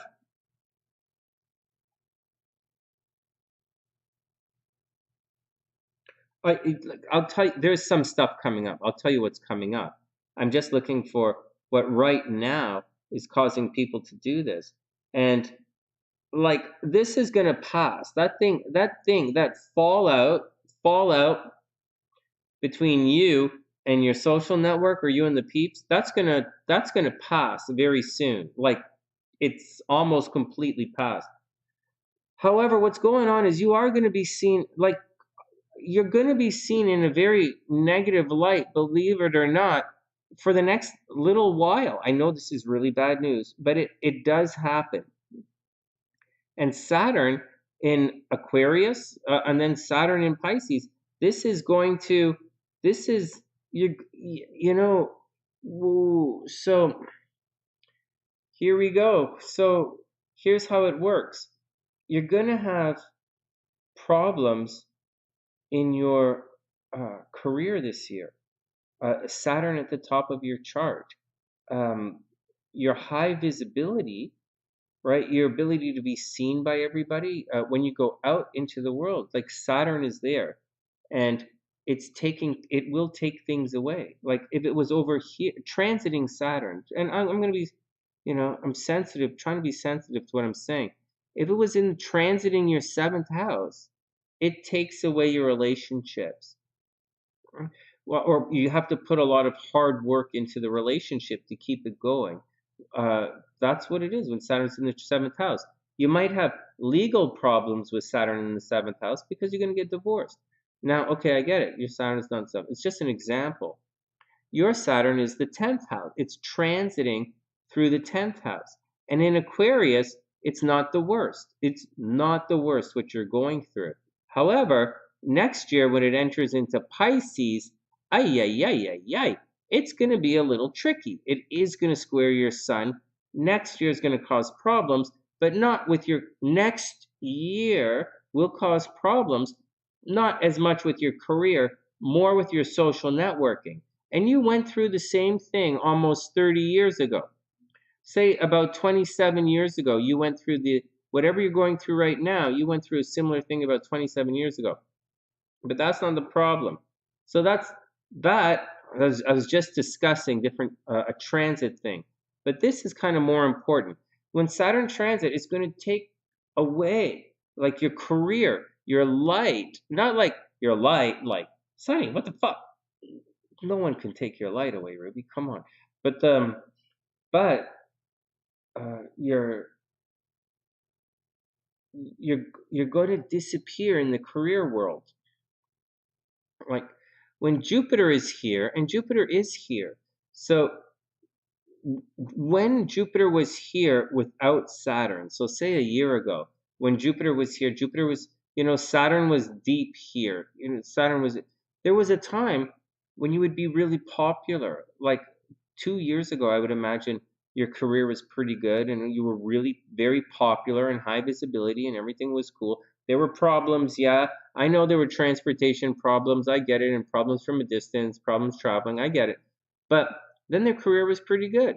But now Saturn's there, it's going to take away and it's going to cause problems.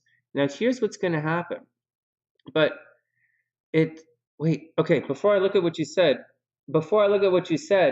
the answer, the astrological answer to what's going on is, it means a lot of hard work is going to be applied here. So I know I'm not like it's a pain in the ass.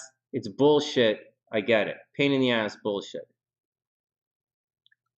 You have to do, you're going to have to put in extra, wherever Saturn is transiting in your chart, you have to put in extra hours, and it's transiting the top of your chart in your career. They're taking away from you. They're trying to, wherever Saturn transits, they're trying to take away. Ruby, they're trying to take your career away right now. That's what's going on. When it goes over here, when it's over here, your friends are going to disappear. Your friends and social network are going to disappear. Next year, your friends are going to disappear.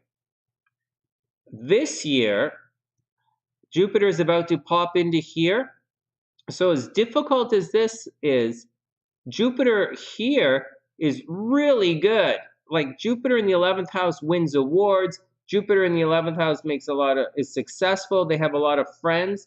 So I think in spite of everything, and we didn't get to the negative stuff, we didn't get to the big dates yet. In spite of all the bullshit happening in your career, you are about to become very popular again, like the queen of the ball, so to speak. All right, let me see what you said. It can't be because everyone knows I have the nicest tack equipment for sale for the best prices. So it's their loss. It's just weird.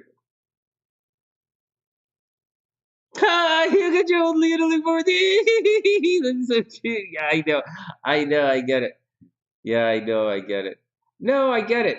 Hey, you're so lucky. Yeah, yeah. So tough it out with the Leo, right? So, because like they're gonna try and take away from you, but you're just about to enter into a very, very social time period. And this is a 12-year cycle. So you could obviously go back 12 years and figure out how social things were 12 years ago. That's going to happen again, starting like next week. So, but there's a but. There's a but. Jupiter was making this very loud. Your publicity 10th house career very loud. But with Jupiter leaving like next week and leaving Saturn behind, it's going to make your career very quiet. So you have to watch out because your career is about to get very, very, very quiet. So maybe it's a case I don't know what to say. I don't understand how your business works. I don't know, but like, I'm an artist. Like, I'm an art musician. But like, so you have it's coming. It's a big shift. All right, enough of me being flabbergasted. Not flabbergasted, but like a loss for words here. Here we go. Here are the dates. Let's pull up the problem. So this is here. Mars and Venus are going to conjunct right here. And then but that's not the super negative date. That's the big change. Okay, that's the big change. This here is the very negative date that's coming along. And we're going to speed the clock up so that I can look at the aspects. But this indicates two things for Ruby. So in the first week of March, I have never been so worried about life as I am right now. I just don't know what to say, but we'll all survive it together. Okay, so this is the first one. March 3rd. This is when I thought Putin was going to attack. Oh man, thought you were psychic, Sonny. Yeah, I was forcing it. So the first one is March 3rd, and everything is at 27. So here we go. So March 3rd, when everything is at 27 degrees, this is going to be a big week for you, Ruby. With all that at 27, your nodes are at 28. So, and then everything is going to go across your Saturn, but that's going to be okay. So what's going to happen is you're going to something at a distance, right? You're going to have a big change at a distance, or a big change with your higher learning, or a big change with your philosophy, or you're going to have a talk with someone and they're really going to change your mind about something. Someone around you right now might slowly be trying to change your mind about something. Maybe they're trying to get you to travel somewhere to go do something. Or maybe someone from a distance is planning to come visit you. But whatever it is, it does indicate that there's some kind of change happening either with your higher learning, or maybe go back to school, or maybe you guys are teaching and there's a big change. Like, say if you have a school at your ranch, maybe the school part of it, right? The ninth house, the school, the education part is going to go through a big transformation. Also, I'll tell you one more little thing. Well, I'm going to tell you a lot more, but a little thing about this particular thing here, as it pertains to what I was talking about earlier. I don't usually dig into, especially on a mini reading, but like, this over here really is the 12th house from this. Like, it really is. And you have to watch out for a little bit of sabotage. There is something happening, but there is, right? And you guys see it. This is behind the scenes of her career. You guys see that? This is the shadow of her career. This is the 12th from the 10th. I don't usually look at it like this, but because I was talking about that other guy in his video earlier, I was clarifying it. I'll clarify this a little bit. Pluto, Mars, Venus, they're going to conjunct in the shadow of your 10th. Shadow of the 10th is not astrology language. That's Sonny speaking. And then Sonny's language. And what's happening is there is some sneaky stuff going on in her career. And in the first week of March, there's a change. You're going to have a change in philosophy. There is some sabotage happening in your career. It's happening behind the scenes. It is happening. It is happening. And it's a sneaky thing. It's not like sneaky. It's sneaky like the Russia-Ukraine thing. Oh, it's okay, man. It's okay, man. I'm just doing this, man. I'm just doing this, man. And the next thing you know, you're like, what the fuck? And that's going to peak the first week of March. So that's the first thing.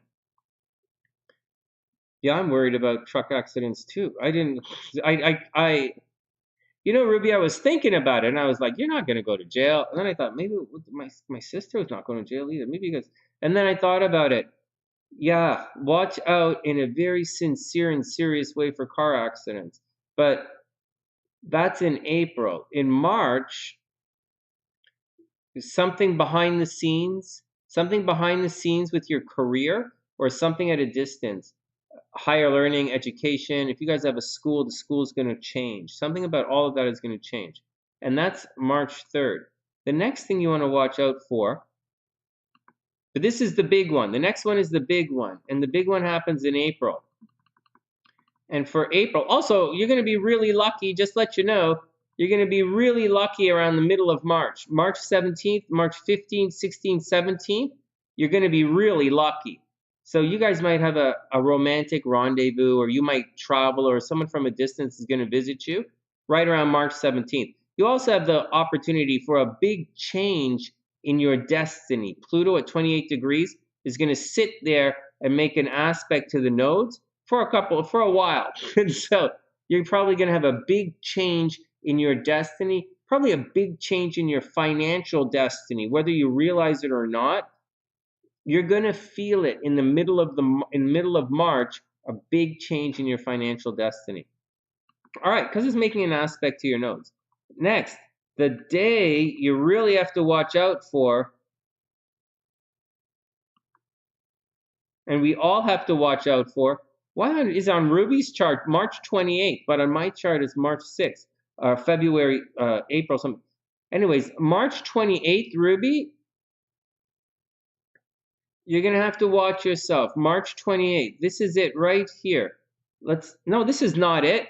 Fuck, what am I doing? Everybody hold on. I'm getting confused. Wait, that's not it. That's not it. See, March 28th, Venus. Okay, watch this. Okay, everybody calm down. Okay, let me calm down. All I'm doing is saying dates at you. I'm not telling you guys what's going on. And not only am I just speaking dates, I'm giving you the wrong dates. So let's calm down. The first one is the beginning of March. She has to watch herself. Something is going to happen at a distance, higher learning, something is going to majorly impact her money. It's going to be hidden from where she's working. There is a change. Higher learning, maybe something affects the school. Then at the end of March, Venus is going to conjunct Saturn up here at 21 degrees. 21 degrees is definitely Aquarius to Sagittarius. Something good is going to happen to you. So you remember I've been telling you guys all this stuff about Ukraine. It's going to happen. Something good is going to happen. Like the change. It's not that it's good. It's that it's seamless and easy. And then all hell is going to break loose. That's what's going to happen for Ruby. Venus, around the end of March, is going to hit Saturn. Not the greatest thing in the world, but it does bring reality to a love life. And, with Pluto making that aspect to the nodes, and for Ruby, it's at 21 degrees, right up here, 21 degrees. It totally makes a very harmonious aspect to her sun. Ruby could 100% fall in love at the end of March. 100%. She could also make a lot of money at the end of March. She could obviously achieve a lot of personal recognition at the end of March. New career. She's not going to have a new career, but it's not, hey, I'm so lucky, it's great, because Saturn is at the top of the chart. It indicates hard work. So if you put in the hard work, you're going to be seen extremely favorably. You're going to be seen as successful. You're going to be regarded as a leader. Very good things are about to happen for the end of March. But then, and so it's all career oriented. Then at the end of March, okay, then as we cruise into April, you'll see Venus 25 degrees. Venus moves on. So Venus is going on to do her thing. Venus is like, all right, well, we're going to make the career okay. Yeah, Ruby got her, she received her awards. She was very high, highly placed. She won a bunch of awards. And then Venus is moving on, la, la, la, office romance, possibly, public recognition. Venus is doing its own thing. Jupiter is over here in the 11th house, so she should have a lot of friends. Jupiter is squaring the sun, so her friends are getting jealous, but that's the nature of the career. But then all hell is going to break loose. Right here on the 5th of April, Saturn conjuncts Mars right here at 22 degrees. And this is what I'm talking about. No. Oh, well, obviously you're going to put in the hard work. you're going to be fine. It's like me in music. Ruby, it's not hard work for me. I was playing my clarinet. I played my clarinet today. I played my clarinet today for the first time in 3 years. I went to storage yesterday, and I picked it up.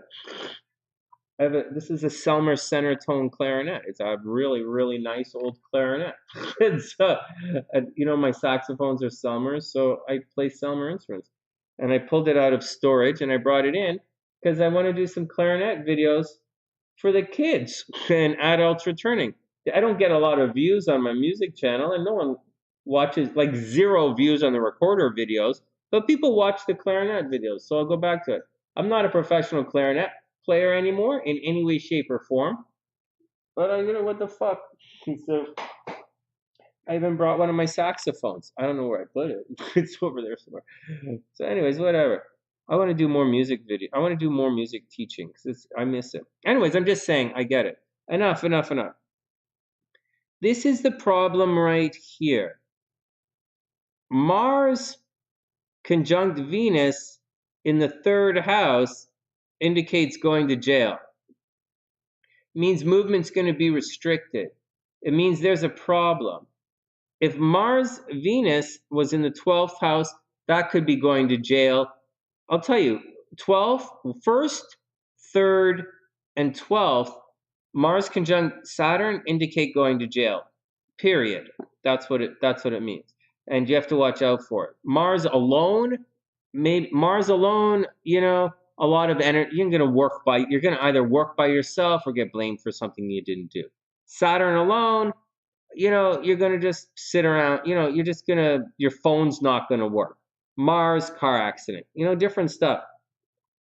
But Saturn is restrictive energy and Mars is aggressive energy. But it's not like Mars square Venus where you don't know what you want to do. It's completely different. It's really difficult. And so for Sagittarius, it's going to be in the 3rd house. So they have to watch out for jail time. But this is not in Ruby's 3rd house. So I would say Ruby has to watch out for like car accidents. I know you said the truck thing. I know. I'm telling you. You know, my sister might get in a car accident too. You guys have to watch out for car accidents or car trouble. You know, maybe the car doesn't start, right? She drives a Corolla. She's like CFL, right? Corolla for life. My sister's a Corolla girl. It's so gross. I drove a sports car for my whole life, and I drive sports cars and motorcycles, and my sister drives a Corolla. My sister makes all the money. Can you believe that? Fuck, I can't believe that little kid. Anyways, whatever. But my sister was, anyways, whatever. And so, anyways, so you do have to watch out for car accidents. Watch out for breaking your watch. Watch out for cell phone problems, communication problems, computer problems, all that kind of stuff. For all Sagittarians, you have to watch out for that. But for Ruby specifically, I expect sabotage where you work. Sincerely, 100%. Wing One watched the recorder and she won't even eat hot cross buns. She like, Sonny, I played hot cross buns so many times I can't even look at a donut. All right. I went to Wing One is like, I played hot cross buns so many times I went to Dunkin' Donuts and ordered a cheeseburger. Okay, shut up, Sonny. This is not even funny. This is how Pacey used to talk. Pacey didn't talk like this because he's a Capricorn, but he used to write it in the Mensa magazine. He used to write these puns all the time. He'd be like, fuck, that's not funny. Okay, all right, I got to go on to the next reading. But before we do, here's the deal with this. I think for Ruby, you're going to have to watch out for, obviously, car accidents, computer problems. I think you're going to have a little bit of sabotage at the office, people getting angry at you very publicly. So imagine that you drive the truck, you have the trailer, and you go to park somewhere, right? It doesn't have to be crazy like everybody dies. It could be you go to park somewhere, and because it's high visibility, people walk up to you and say, "You can't park there. You can't park there." Or you go to a competition and you're set up in a stall or something, and they're like, you can't go there, you can't go there. It's one of those kind of things. Or you go to the grocery store and someone's saying, that kind of thing. It's problems when you're out in the public. But your career is under a major attack right now. This is a thing that happens every 2 years. And this one is just coming up to you right now. And the reason that it's soft and it's sneaking upon everyone is quite simply because right now, as we're leading up to these big events, Venus is softening Mars.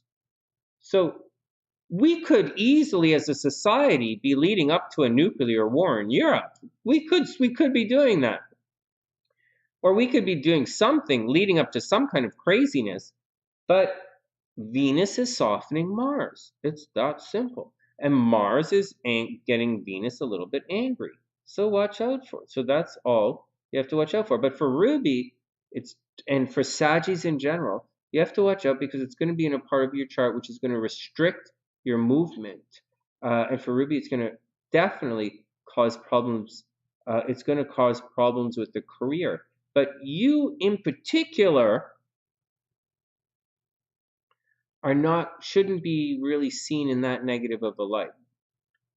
All right, it's the career for you specifically. Your career is going to come under attack, and that's when it's going to happen. All right, next. Oh, you're welcome. Oh, I'm just trying to think because it splits. It's not just you. I'm not just like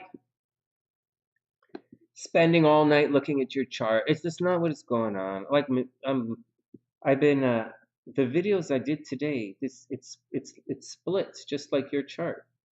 It splits, right? This is actually good, and this is actually bad, and this is really bad, but this is actually happening for everybody.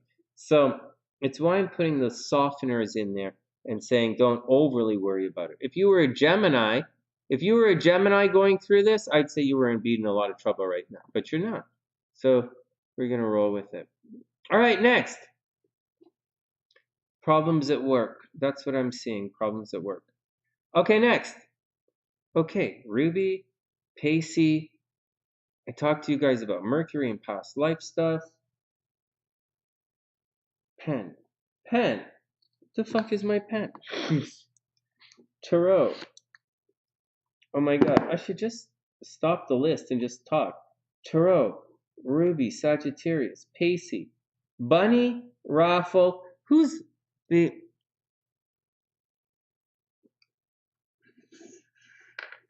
Everything comes out the vet. Yeah, really.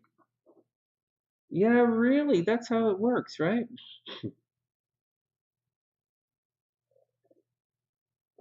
You're gonna be okay. You know, I tell you guys a neat thing. B says Mars making Venus angry. That sounds like a regular marriage. That's funny. Hey, you know what, guys? We gotta move on to the next chart. But you know what? And I'm missing a chart here. I have to write one down. I think it's Oscar is his name. Oh, what am I gonna say? You know, when you go through this stuff the first time in life, like Ruby went through some of this stuff a while when she was younger. Like it's a real pain in the ass, and it's a real bitch. It's a bitch, and it's a pain in the ass. But as you get a little older in life, you kind of see it. It's make no mistake, you still go through it again. Even at a little older, you're going to go through it again. You're going to fall in love again. You're going to have love problems again. You're going to be like hassle problems. You're going to be like, blah. If I opened up another studio with like a lot of teaching music, I would expect the teachers that I hire to have problems. I'd expect a lot of wannabes to come around to want to be rock stars. I'd expect a lot of chicks to come hang in the studio. Like I would just expect it because that's just the way it's always been. So I don't see why I wouldn't expect that. And although for me, you know, I like to teach the kids, but I don't really need a lot of people hanging out in the studio because I really am working all the time. And if I'm not working, I like reading and sitting by myself. So, or talking to SLC, having her hang out. So I don't know, man. But what I'm saying is some of the stuff that you go through it, repeat a couple of times, and it's kind of what's happening. Anyways, when we get to Bunny's chart, we do the past life stuff. You'll see more themes repeating and stuff. All right. Anyways, let's get on with it. Okay, next, Pacey, Ruby. You guys want a little bit and a little bit. Lunar base chart. That's funny. That's funny. Okay, hold on. Okay, hold on. We're gonna do a little bit of this and a little bit of that with Danny's chart. Danny, Bunny, can you hold on a bit because we're gonna take it one step. There's no reason. Let's just look at Danny's chart and then we'll get to Bunny and then Chaos. Hey, Bunny has 2 charts, Chaos. So one step at a time. Oh, you're super welcome, Ruby. I really hope everything works out. Drive safe, drive safe, drive safe, drive safe, drive safe. And don't let anybody stress you out when you go anywhere because you know you're gonna walk into bullshit. So you're gonna walk into bullshit. It's gonna be okay. All right, Danny, 1:53 timestamps in the description box, guys. Here we go. Here we go. Thanks, Bunny. All right. Because Danny's only going to be 10 minutes. Maybe Danny's only 10 minutes, but Bunny's going to be a while. She has 2 readings here. And the raffle, guys, I'm a little sorry. I have the raffle all set to go. I just don't. Actually, I meant to come on earlier today. Sorry. I meant to come on it, but I got held up today. Everybody's set to go in the raffle. If we don't do it tonight, we'll do it a couple of times tomorrow. Maybe I'll come on tomorrow after the gym. Oh my god, I have to go to the gym tomorrow, but I'm so covered in bread. Ugh. This is my dad, man. Fuck, the fucking chemo's not working anymore for my dad. I don't know what to say.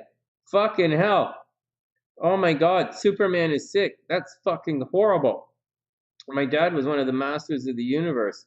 Fucking crazy. It's my mom who's the angel. Can you believe that? My dad's a fucking master of the universe, and my mom's the angel of the family. Unbelievable. And so, the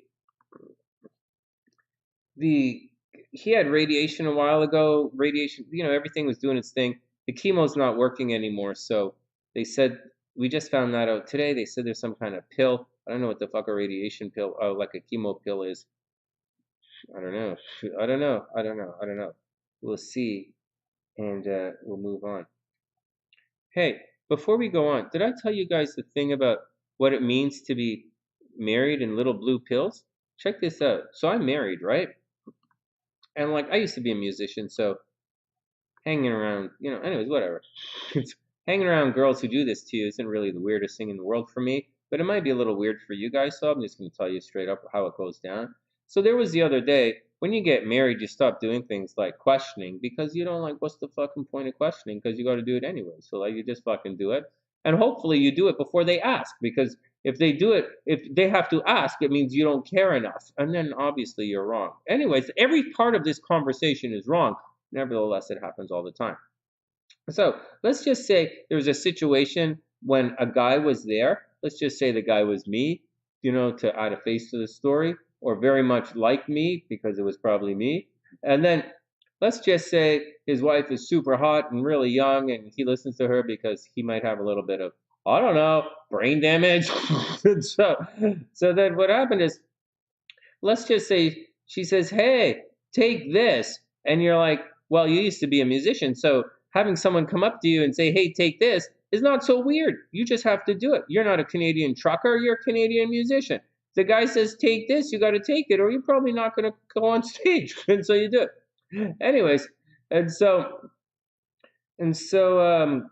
what's going on? And so one day, let's just call her Sonny's wife, for continuity of the story, gave, let's call him Sonny, these blue pills.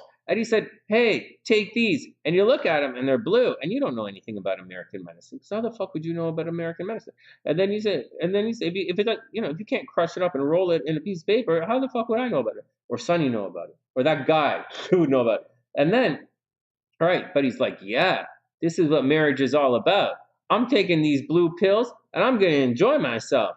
And so that guy, let's call him Sonny, takes those blue pills that, let's call his wife gave him. He's like, "Yeah, let's go do it. Oh my God, that was the fastest shower Sonny ever took. Oh my God, hot water, cold water, it didn't matter." He wasn't sticking around for the end of that show. He probably didn't even take his cell phone into the shower with him. He was so excited to get on with the rest of the night.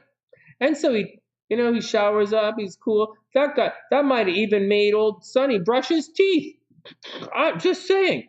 And then he goes up and he's like, and he's like, goes into the bedroom and like, someone's wearing like all sweats, like a snowsuit. And you're like, "Hey, what the fuck?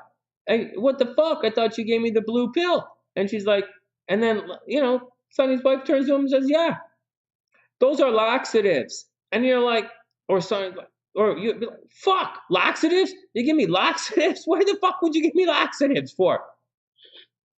Anyways, that's a true-ish story, I have to say. So be careful.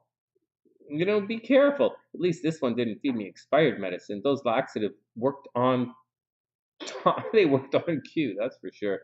Eased my he's just like, "Your personality seems a little congested right now. I thought you relax your personality a bit." All right, fine, fine. And that's what happened. That's how it went down. That's how it all went down. Oh, Bunny, what happened? You see what happened? She's probably, there you go. Noodles, no problem. Noodles, I'll just add you to the list, Noodles. So let me add Noodles to the list. All right, that's what happened, Bunny. That's what happened. Being married, you know how they say things like being married says never having to say you're sorry and all that stuff? Being married means Noodles knows the deal. Noodles being married means never having to check the prescription. Really, Sonny? Oh, that's what it means for me. Oh, it's such a bad idea. Oh my God. All right, I've got another story, another marriage story, and then we'll get down to this. But this is not about Sonny. This is the story that Sonny remembers hearing. Okay, so you know what you do. So Bunny will be back. Bunny somehow nuked herself. Bunny made a comment and nuked herself somehow. That's funny. And so, all right, like let's say you're like married, right? And you have a routine. Say you have a morning routine. Here's where things get a little fucked up being married. And if you wake up early and you're always groggy in the morning, like I wake up early and I don't really have to work until, I don't know, 10 o'clock at night. But for some reason, I tend to wake up at 8 o'clock in the morning, which is early for you guys. But most of you guys don't wake up 12 hours early for work. So, anyways, all right. So here's the thing. I don't know what your morning ritual is like, but say you wake up, say you wake up and you're like, and then you're like, you wake up, you stretch, you leave the bedroom,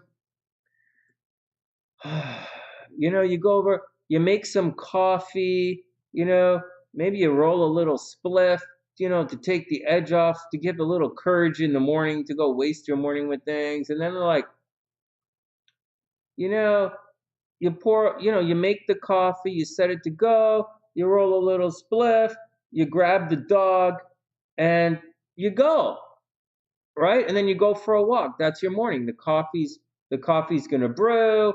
You're gonna go chill outside with the dog. You're gonna stare at the thing and go, oh, I wonder if it's gonna rain today. Oh, it looks nice. I think I'll go put a jacket on, even though I'm not gonna go back outside for the rest of the day. And then it's like, some things to do.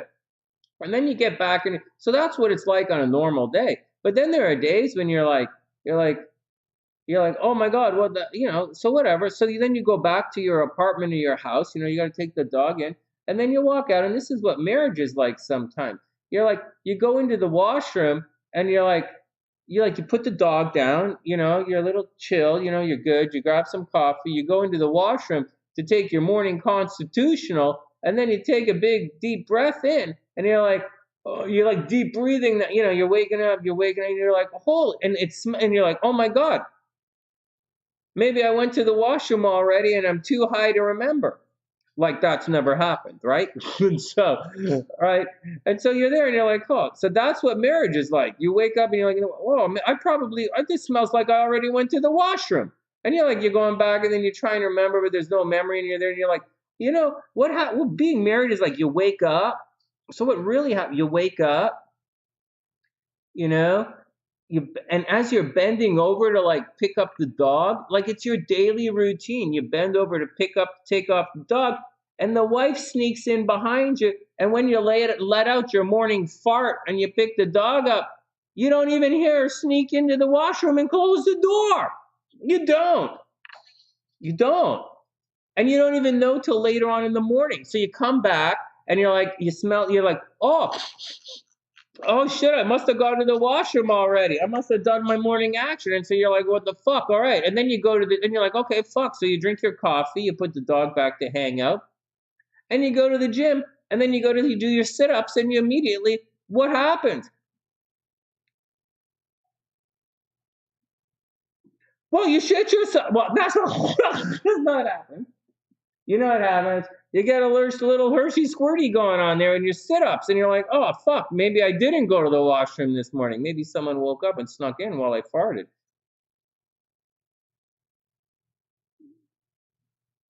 The stories are linked with the diuretic pill. What? You're looking at me like this never happened in my mind. You're looking at me like I never sat there thinking, I wonder what would happen if that happened. If it happened, that would have happened. That's how it would have happened. And I probably wouldn't have told you because I would have been too embarrassed from the gym to tell you. You doubt that? Stop scratching me. What the fuck? You're like some hairy vampire. You're like a hairy vampire dog. Oh my God, you're like a blurry. Ew, why are your ears so wet? Have you been sticking your head in the toilet again? Oh my God. No, the dog. Not me. All right, whatever. Oh my God. Yeah, you know the way it is. You know the way it is. And that's what happens. And that's what happens. So the moral of the story is, if you walk into a washroom and it smells like you already went, you should probably... What? No, I'm saying if you go to the washroom and it smells like you've already gone, well, I don't know who it is. But I'm just saying, it doesn't necessarily mean you've already gone yet. I'm just saying. Pardon me? What?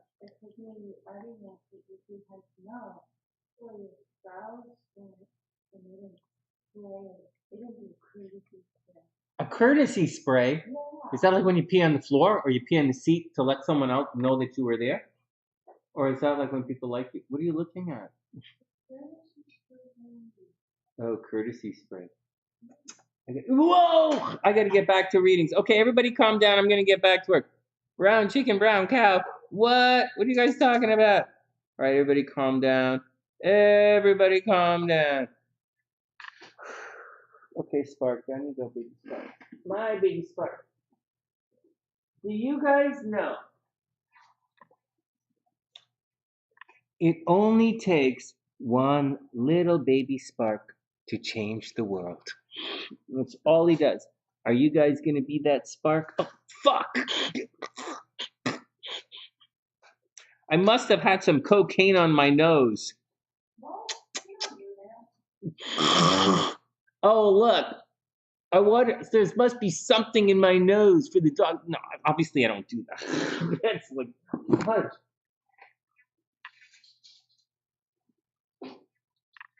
Gross. It only takes one heartbeat to change the world.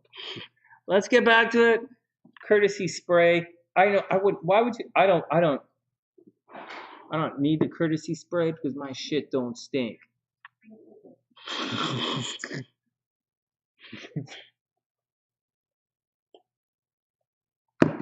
You guys ready? That's right.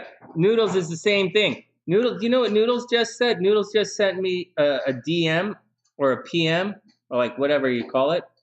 Noodles, it says, Noodles just sent me a message. It says, why would I use air freshener? My shit doesn't stink. Signed, Raymond. Noodles. All right. If my last name was Noodles, I would change it. My last name was Noodles. It would used to be Raymond Noodles, but I changed it to Egg. It's a descriptive noun. Okay, let's move on. All right, let's move on. You guys gonna do any work tonight? Oh, good thing our last name isn't Boone. All right, let's get back to it. Gabrielle says she wonders if pets can get COVID. I heard they could. I don't really know. I'm not gonna tell you anything. I like, you know. But I don't know. I heard that they could, but I don't know. All right, let's move to. Okay, so we added Noodles to the wheel. Time for some more charts. Let's get back to a little bit of work here. Okay, Danny's up. Okay, let's check this guy out. Okay, so what did we do last time? Can you guys see this? So last time, Noodles keeps chanting LBGQ. No. LM. What? Okay, next. Okay. So let's do Danny's chart. Let me put the timestamps in. Let's get back to work, guys.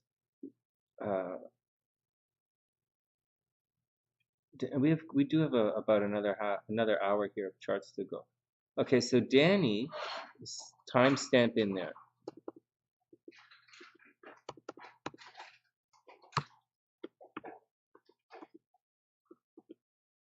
Okay, so Danny, what's the deal with this chart? Let's look at stopwatch going.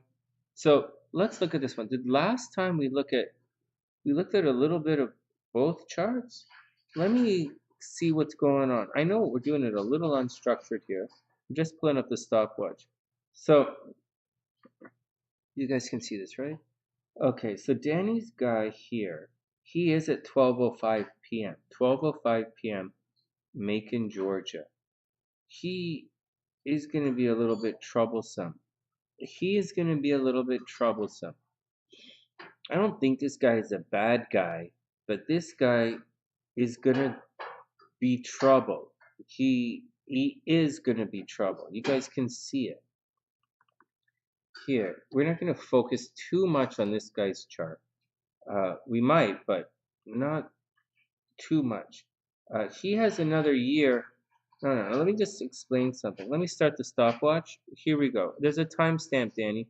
Here we go. So right now, so Danny, this is the guy's chart. This guy is going to be a handful. Like he is. I know you like the guy. Not saying anything negative. Just saying he's going to be a handful. He does have Saturn and Pluto almost conjunct, right? 3 degrees. It's like that's difficult aspect. That's a really difficult aspect, and it's behind. It's in the 12th house. So this guy's going to be blamed for a lot of things. He's going to be blamed. His movement is going to be restricted. This guy might feel alone, isolated. He might end up having mental health problems. He can be extremely reclusive and not necessarily secretive per se, but he's definitely is learning to keep some of his thoughts and some of his opinions to himself. He's old enough to be part of the Pluto in Libra generation. So this is a guy who's going to live his life restructuring relationships or thinking of different dynamic in relationships. So I know I mentioned the age difference before. And for this guy, someone with a Pluto in Libra generation, the age difference not really that big of a deal. So I wouldn't overly stress that. Bigger deals are that it's in the 12th house. And his lifestyle, his living arrangement is always going to come under attack. He's always going to have things taken away from him. People are always trying to control him. And he might psychologically be a little bit on the onset. Psychologically, he might be prone to depression at times. You just got to roll with it. Anyways, right here, we have his Venus sandwiched in between a lot of energy here. And his Mercury sandwiched in between a lot of energy here. I don't necessarily think that he has quote unquote mental health problems, quote unquote. I just think he's prone to depression and isolation. Having said that he's prone to depression and isolation, he dramatically goes out into the world to really push himself publicly. Like he pushes himself and he strives and he wants to be very public. He might, with Mars over here in the 9th house, he might end up traveling a lot. He might end up teaching a lot, traveling a lot, teaching a lot. And, he may be involved with people with foreign cultures, or he gets involved with people from different cultures. And it's not really here nor there. It says 9 degrees, and it says it's making an aspect here, but not really. So I wouldn't really say that. Actually, the Mars at 9 degrees, as far as I'm concerned, I wouldn't really say it's making much of an aspect to anything, except maybe Uranus a little bit. That would mean this guy has to watch out for things. Just watch out for injuries along with sudden and unexpected injuries. And what else does this guy have going on? He's unusual. He's rebellious. He has to watch out for gaining weight. Unusual, rebellious, watch out for gaining weight. Not really a big deal. I think I said this before. Okay, so I'm not going to say that right now. We're just going to move on. His Venus is retrograde. And we were talking a little bit earlier, and we're going to talk about this a little more when we look at Bunny's chart, where the retrograde Venus, and I was talking to SLC about this today, and I'm sure if I get it off my ass, I'll make a video about it. But a retrograde Venus could indicate that you're bringing with you into this lifetime, like you had in your previous lifetime, you probably had problems in your love life or problem in your money. Maybe you took advantage of relationships you had in the past or in previous relationships, or in a past life, you weren't very attentive in relationships, or in a past life, you might have been abusive in relationships, or a past life, people abused you in relationships, and you're carrying that abuse trauma forward with you. Or you're creating some kind of situation where people might have stole money from you in the past, or you stole money from someone else in a past life. And in this lifetime, both your ability to uh, engage in a really happy, healthy relationship is going to be problematic. So maybe you took advantage of people in your past life, and this lifetime, people are taking advantage of you in relationships. This guy has a tendency to fall in love with the wrong person, and he falls in love in secret. He falls in love with the wrong person. He gets into secret relationships. He does lust after people in relationships. He might be a little bit cheating in relationships. You have to watch out for. He's going to have problems, right, in relationships. Chiron's there. Maybe his partner dies. I don't know if we talked about that before. But it's a strong, strong, strong possibility one of his partner dies. Like whoever he marries dies, or his girlfriend dies. Just saying. But the point, it's not really the point of what I'm saying. What I'm saying is he's probably been extremely burned by love in a previous lifetime. And in this lifetime, Venus is behind the sun, so he can be a little bit reclusive, get into secret relationships. He doesn't want to get burned again in love, but it's retrograde, so he's going to be like, what the fuck? He's always giving money to the wrong person. He's always falling in love with the wrong person, and that's just the way it is. All right, so that's just the way it is. What are you going to do? Be the right person, and it's going to be okay. It doesn't really work like that. He's also probably attracts a lot of death. This guy probably tracks a lot of death. All right. That's just a little blah blah on Danny's guy. Now, let's go see how they're doing when they go together. So we were talking about this, and I said let's look at Danny's chart. Frig, that's Danny's guy. Let's look at Danny's chart. So Danny is a different scene altogether. And I don't think we spent a lot of time looking at her chart. I think I looked at his chart. For this chart, holy Jesus Louise. So straight up, Danny is September 19th, 1971, 7:06 a.m. in Boston, Massachusetts. Danny, 100%. Danny is, oh no, we looked at this chart. It's a conjunction, the moon-sun conjunction. This is the chart where it means your parents loved each other when you were born. Moon conjunct sun, your parents loved each other. It's in the 12th house. All of this is in the 12th house here. You're gonna get into secret relationships.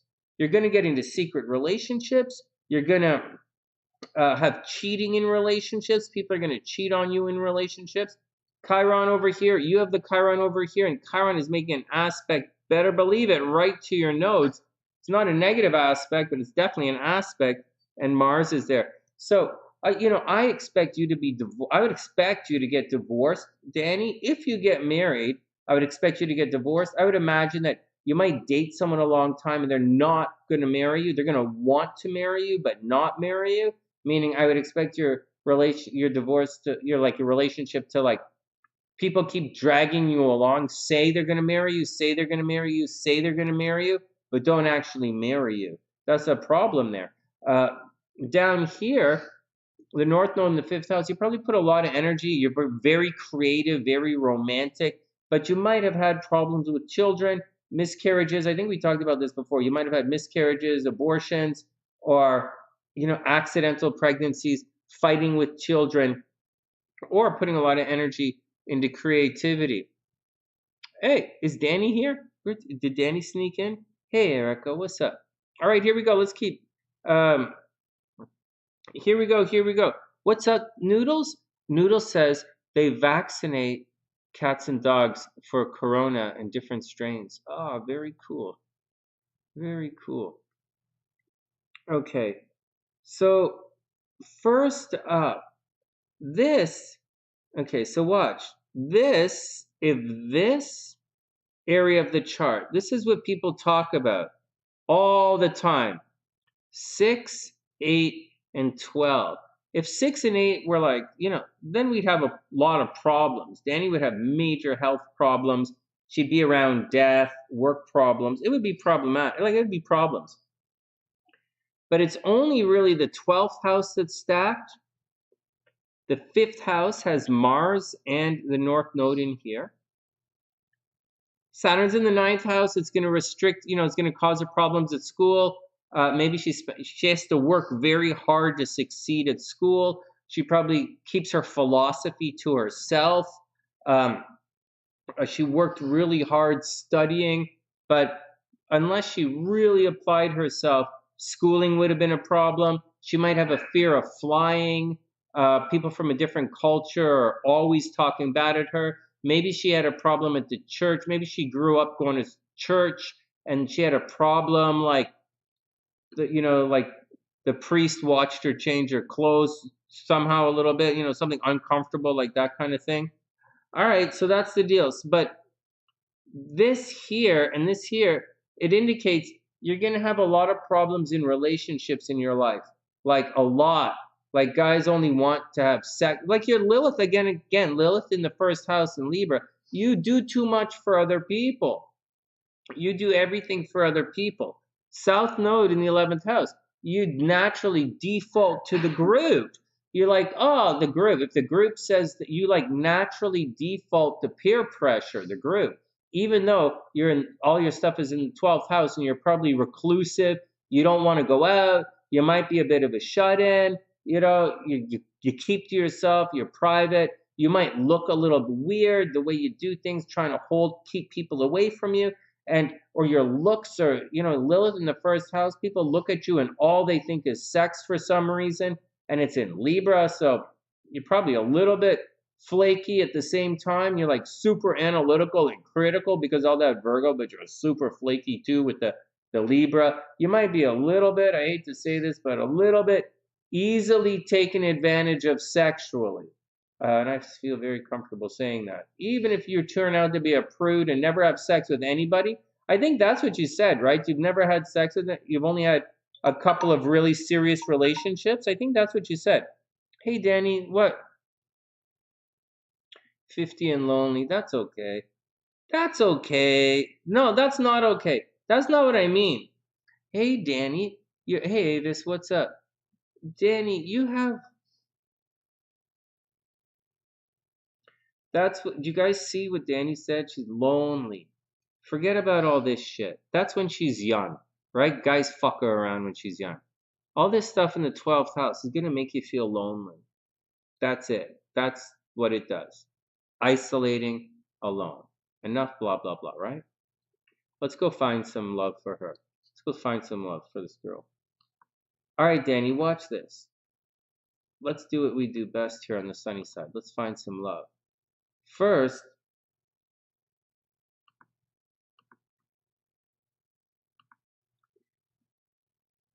I'll find you some love. Oh, it's going to get a little more difficult before it gets better, but I'll show you.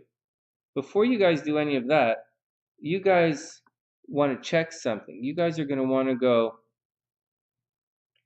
For those who don't know, I used to be a very, very, very, very, very I was a popular hypnotherapist for a long time in my life.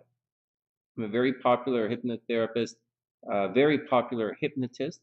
I'm actually known as an erotic hypnotist. But nevertheless, neither here nor there with any of that stuff.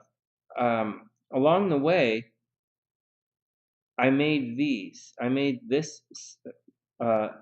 this meditation series called Romantic Magic. And if you're looking for love, I'm not joking. If you're looking for love, this is where you go. Go there and find Become a Relationship Magnet video and just check it out. Yeah, Bunny, I was an erotic hypnotist. But we don't really have time to look at all those stuff. But in the meantime, if you're looking for love, go to the link and just listen to one of these. Thanks, Gabrielle. That's really sweet. Hold on, let me refresh this. That was really sweet. Yeah, for the master, I haven't done any work in years. But anyways, that's what's going on. Check it out, and that's what you guys want to start. Get your subconscious, get the mind working in the right direction. That's where you start. All right. All right, next. That's the regular stuff. There's stage hypnosis stuff, but I'm not really time for the stage hypnosis stuff tonight. Okay, so that's the first thing with Bunny. Not Bunny, with here, let's move through. Where did I put the chart? Oh my god, where did I put the chart? Oh man, didn't I take a picture of it? For Danny's chart. So let's look for love. So Danny is gonna have love. You're just not gonna have it necessarily. Oh shit! you're going through a negative thing. Watch this. Danny, you actually went through a pretty crappy transit. You know, Saturn transiting here likes the North Node. It likes it here, but it does not like Mars. Oh my God. Hey, look at this. So Saturn has to kind of get out of here. Saturn is bumming out your love life. So and your Venus is over here in Libra. Like Saturn's bumming out your love life, Danny. It's just bumming it out. In like 2 weeks. 2 weeks, okay? 2 weeks. When Venus and Mars plop over here in the 5th house, love is going to be a lot better. 2 weeks though, give it 2 weeks. And when it does, your love life is going to get a lot better. It's going to get a lot better. As you know, it's going to transit here. It's going to heat your love life up in 2 weeks. The problem is Saturn is still here, and it's for Libra risings. Libra, this is not, guys, like, it isn't, it is what it is. And right now is not the greatest time for love for Libra risings, Danny. It's just the way it is. So you just gotta have to burn. You're just gonna have to roll with that. But that's what's going on. When Saturn clears out, right, by the end of the year, when Saturn clears out, love is gonna get the opportunity to flow in. But right now, this guy is blocking it up, and that's just what's going on. Libra risings, that's Danny. That's just the way it is. But it's gonna, give it another couple of months, and it's gonna be okay. There's nothing screwy going on. No one's out to get you, right? No one's out to get you. Driving's fine. Money is in, money is out. Investments all over the place. You might have renovated the house recently, thinking about moving. I think you told us that you moved recently. I can't remember. Renovating, moving. And then, in about 2 weeks, it's going to get romantic. 2 weeks, it gets romantic for a month, but it's not really your time for love, So that's what I think. It's really, be creative, work on the house, be beautiful. 2 weeks, 2 weeks, in 2 weeks. In 2 weeks, your love life is going to majorly heat up, but it's not going to be for better. It's going to be busy. It's going to be better and worse. So watch out for it in 2 weeks. All right, let's move on. Actually, that big thing that's happening in the sky is going to happen right here. And that arrow goes in the wrong place. It's right here. You're probably going to have a very, very big change in your love life or the children in between now to the middle of April. That's what I said. A big change is coming in your love life. But this is not really the time, right? Saturn is nice and slow. All right, next. All right. Oh, man, I'm taking my time. I'm going slow as hell with these 10-minute readings. All right, next. Okay, hold on. Hey, Praga, will my Akil come back to you? Maybe. That's good. All right, Akil. Cool name. That's cool, beast. All right, Gabrielle, sweet dreams. Oh, man, get better soon. How about you and your guy get better soon? Deep breathing. I don't know how to deal with the Rona, but I hope you guys get better soon. Okay, next. I just want to make sure, I just want to add a chart before I just want to add Chaos's chart, guys. We're going to do,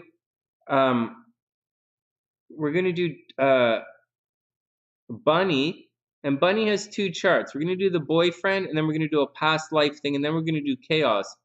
But let me type in Chaos before I lose it. CHAOS, Chaos, gone away. Oh, I spelled shit.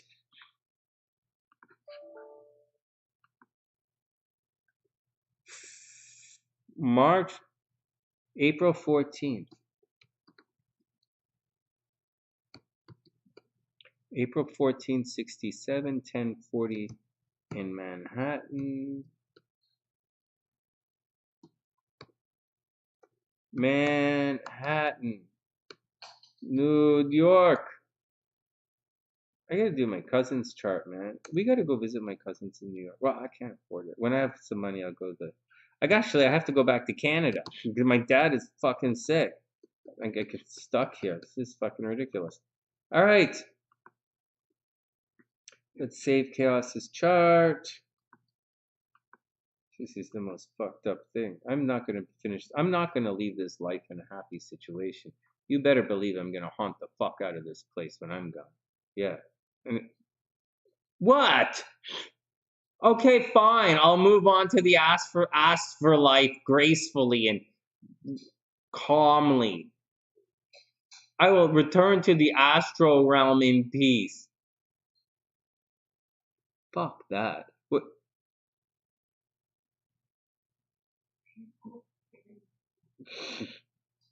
That's right. We don't take shit from nobody. We don't take shit from nobody. We may stand there and sniff at it for a while, and occasionally one of us might even give it a lick, but we don't take shit from nobody. We pee on other people. That's right. That's right, Poop Diggity. That's right, Sparky. My little baby Spark. You're gonna change the world. One little spark. It's all we need. One little spark. Yeah, baby doggy. One little spark. One heartbeat is all we need. All we need is one little heartbeat. We can change the world. Yeah. Whoa, whoa, whoa, whoa, whoa, whoa, whoa, whoa, whoa. This is how they train people in rock star school. Avoid the licks. Oh my god. All right. What? Just going for a. Oh, sparkle. Okay, everybody calm down. I'll get that shit off my face. Chaos is there.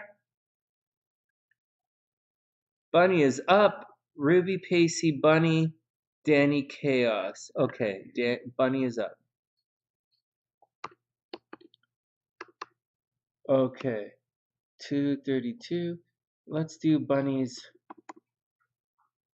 Let's do Bunny's. Hey, Avis, what's up? Go to the light. I ain't going to no light. I ain't going to no light at all.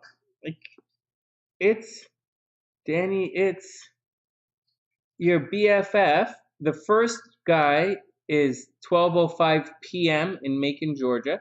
The first guy is 12:05 p.m.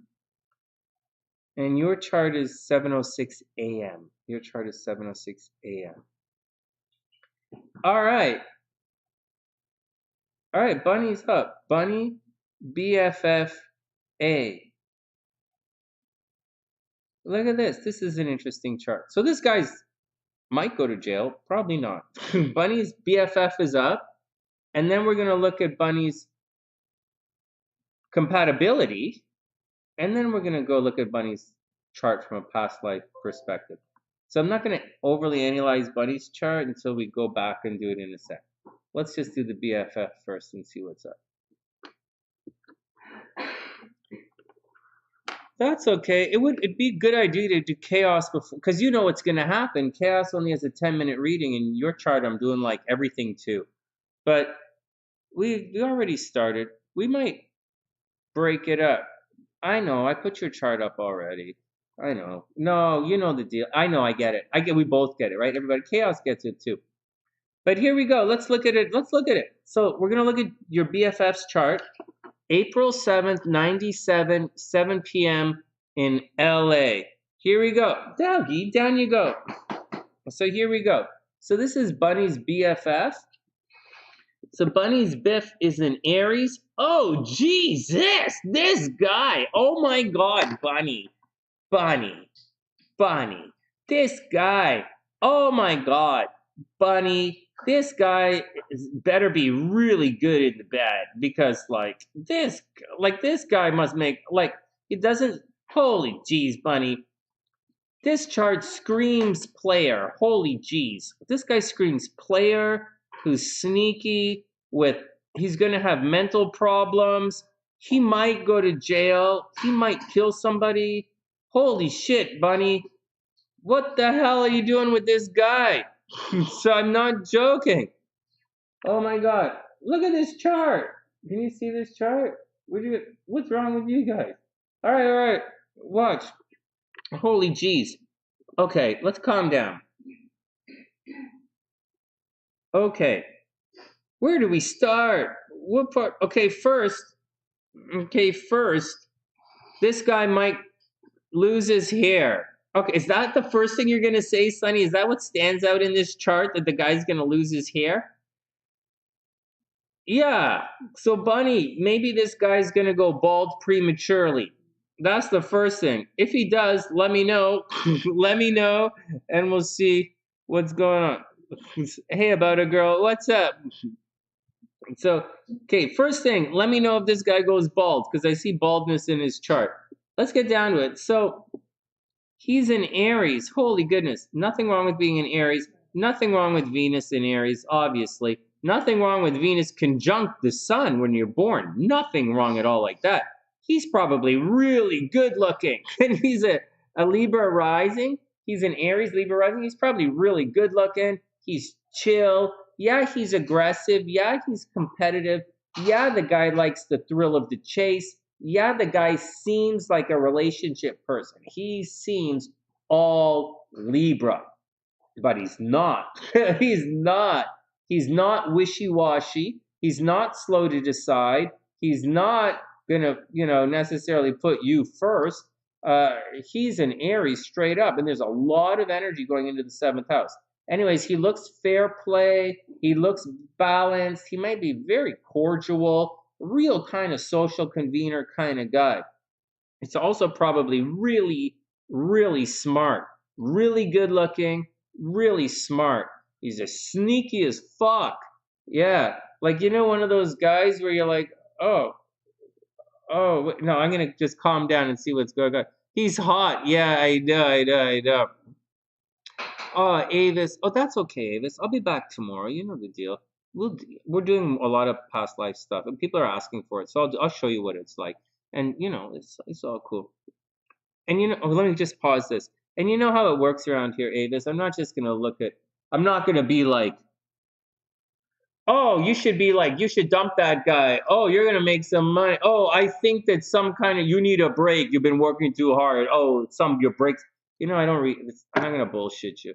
I'm gonna say we look at these 3 planets. This is why we look at it. You know how we do it here. Tell all your friends. Tell all your friends. All right, here we go. Let's get back to Bunny and this sex freak maniac she's gonna marry. Just date. Oh my God, it's not even gonna be fun for you. All right. Maybe, I don't know, I can't remember Bunny's sign. If Bunny's a Scorpio, this might be fun for her. I don't know. I gotta see. I don't remember what she is. But Chiron in the 1st house. Let's read this guy's chart now. Hey, all that stuff, Bunny, I know I sound like I was joking about it. I am dead serious. Astrologically, he might have baldness in his chart. Right? He might. Sonny, I come to you, I ask you about the guy, and you say all you can say is he's gonna go bald. What the fuck kind of psychic are you? Well, if he goes bald, you're gonna want to know. Oh, that's right. I'm just telling you first up. All right. He's a catch. Yeah, seriously. Oh my God, he's definitely a catch. But watch out. So he's a bald catch. Okay. The Eagles are well revered. Okay. So there's something about his looks. So Bunny, here we go. There's something about it. Bunny's a Gemini. Oh man, she likes this guy. She's hooked. Holy crap. Okay, whatever. Okay, let's just do it. So he's gonna have something about the way he looks. He doesn't like something about the way he looks. It's not because Chiron's in Libra. Chiron in Libra is going to make him, every time he tries to defend people, it's going to get him in trouble.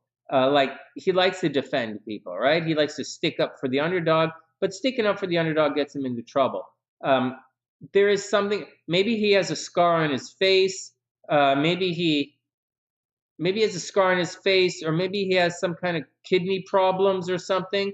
Something like, yeah, well, I don't know if he has kidney problems, but something like that, like a blood problem or something like that, he's going to have to watch out for. In addition to that, let's just go over here and look at this particular Saturn in Aries. Now, William Lilly, I think he would say, although this Saturn's at 11 degrees in Aries in the 6th house, because there's a stellium in Aries here, and it is only about 4 degrees from the cusp, he might lump Saturn in with this stellium right here, just letting you know. As far as I'm concerned, I do both. I say this guy's got to be a very, very, very hard worker. Bunny, the guy's got to be a really hard worker. I think he could be really buff if he wants to. It's going to go one way or the other because Saturn is in the 6th house. It's where he's tormented. So he's either tormented, like this lifetime, he has to spend a lot of time helping other people instead of going and doing his own thing. He might be stuck helping other people and or taking care of other people for whatever reason. It's also, if he really focuses on his health, he'll be super buff. LeBron James has this, this aspect transit in his chart, and he's in great shape. So, but if he doesn't work his Saturn this lifetime, if he doesn't take care of himself physically, he will get very sick. So that's the stuff you got to watch out for. This is clear mental health and depression. Clear mental health and depression in his chart. Okay, what's that? He does have scars. He was in a fire accident. Ay, ay, ay. Yeah, well, there you go. Oh my God. In October. Yeah, we're not going to talk about that, but I get it. That's going to square right there. We all know that. Okay, but let's continue on. He's a hero, right? Yeah, he's a hero. Venus in Aries, knight in shining armor. I just did that video. But before I did that video today about Venus in Aries and what it's going to happen to it, I went back and I listened to my old Venus in Aries video that I made for you guys a number of years ago. And that video is about 45 minutes long, where I discuss Venus in Aries and I talk about 5 or 6 different astrologers and what they say about that particular placement. All of my older videos, education videos for you guys, it's not just Sonny sitting here speaking out of his ass. That's what I do at nighttime with you guys. The videos, I spend a lot of time talking about what other people say, because that's what people ask me all the time. Hey, Sonny, I heard this. What do you think? And so I'm telling you what I think. And so anyways, I was listening to it today, and that's how we came up with that. Okay, let's get back to it. Let's see. He's hardworking. Yeah, he's got to work hard. If he works hard, he'll be good. He's buff. Yeah, he's buff. Okay.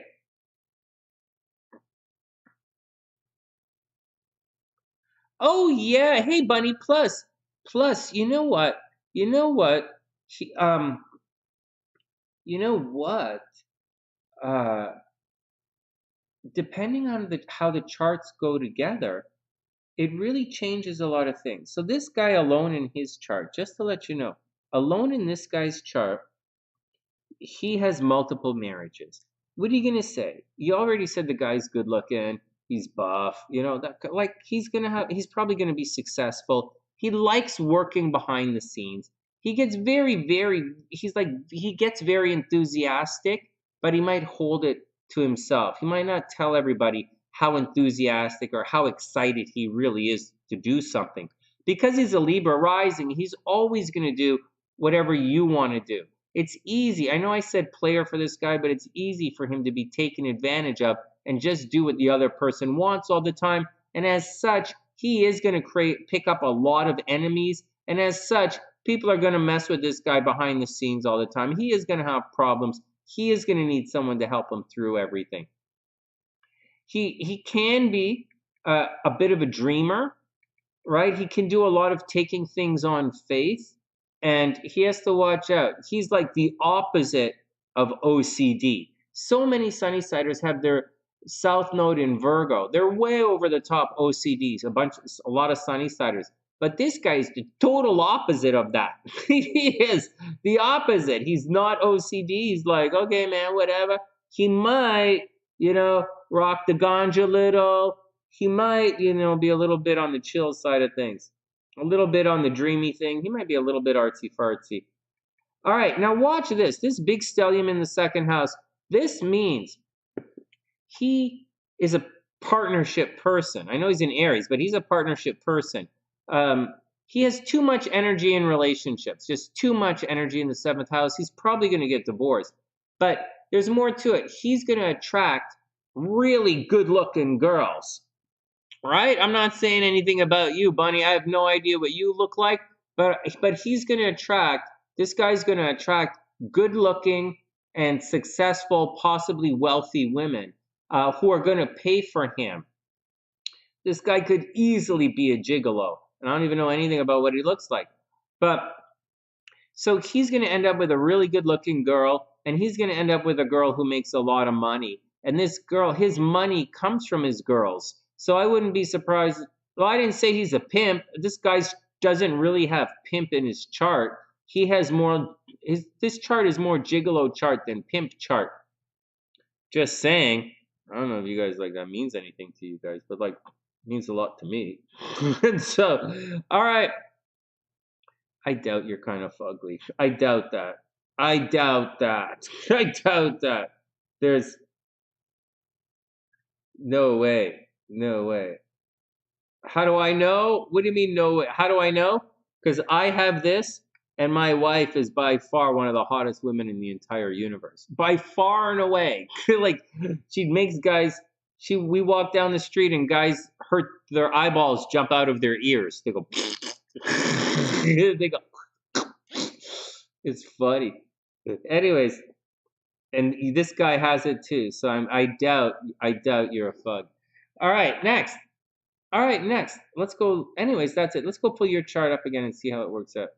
So if we put your chart, we're going to look at your chart in a sec, but if we put your chart in, let's put his chart on the bottom and your chart on the outside.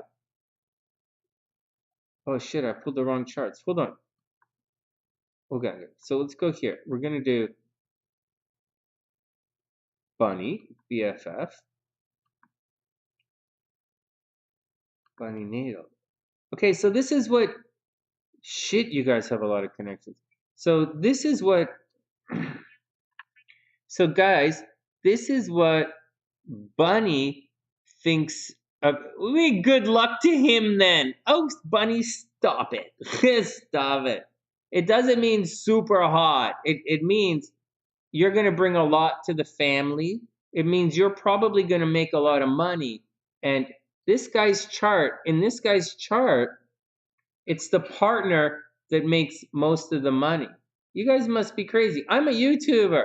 Everybody knows SLC obviously makes way more money than me. Obviously, you guys don't need. I'm a YouTuber who's doing 10 minutes, who takes 45 minutes to do a 10-minute reading. So come on. All right, look. So obviously, it means the partner is going to be successful. But it does indicate cheating in a relationship. Neither here nor there. So as far as the relationships are concerned, though, he's on the inside and Bunny's on the outside. So let's see what he thinks of you. All right. So here's what happens. So in this particular chart, this is interesting. So so your stuff is over here. So you're going to bring a lot of love. See, Bunny, your Venus is retrograde. See that?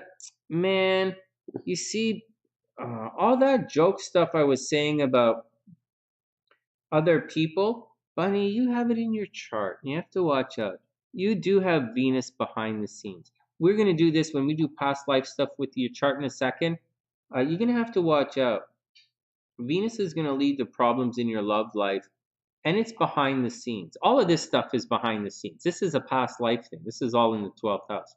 So Bunny, you bring a lot of karma with you. you know? And so I would imagine you do have a lot of karma with this guy. Obviously, I don't think you should just let him go. It's not at all, not at all, not at all. I think very, very much there's a lot of energy here.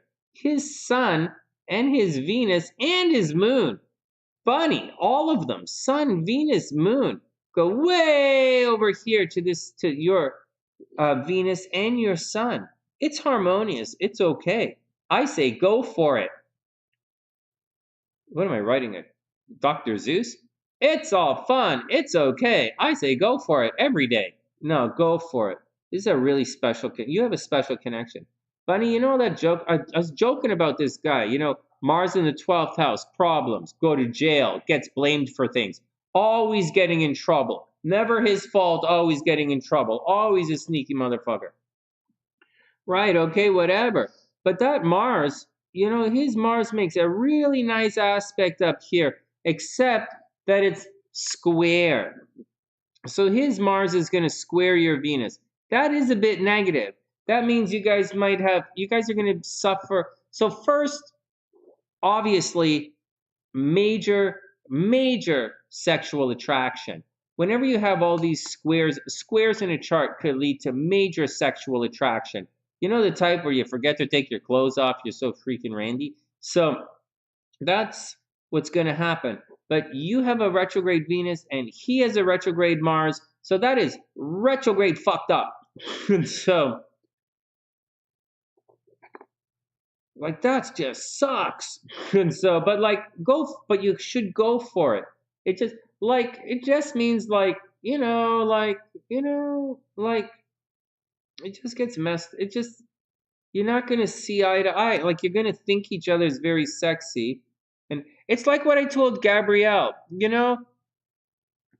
It's like what I told Gabrielle the other day. You know, it was like, you know, when you have this square, it means your Venus is in the 11th house. So you want to go kiss in public, or you want to kiss let's just say in public, or kiss in school.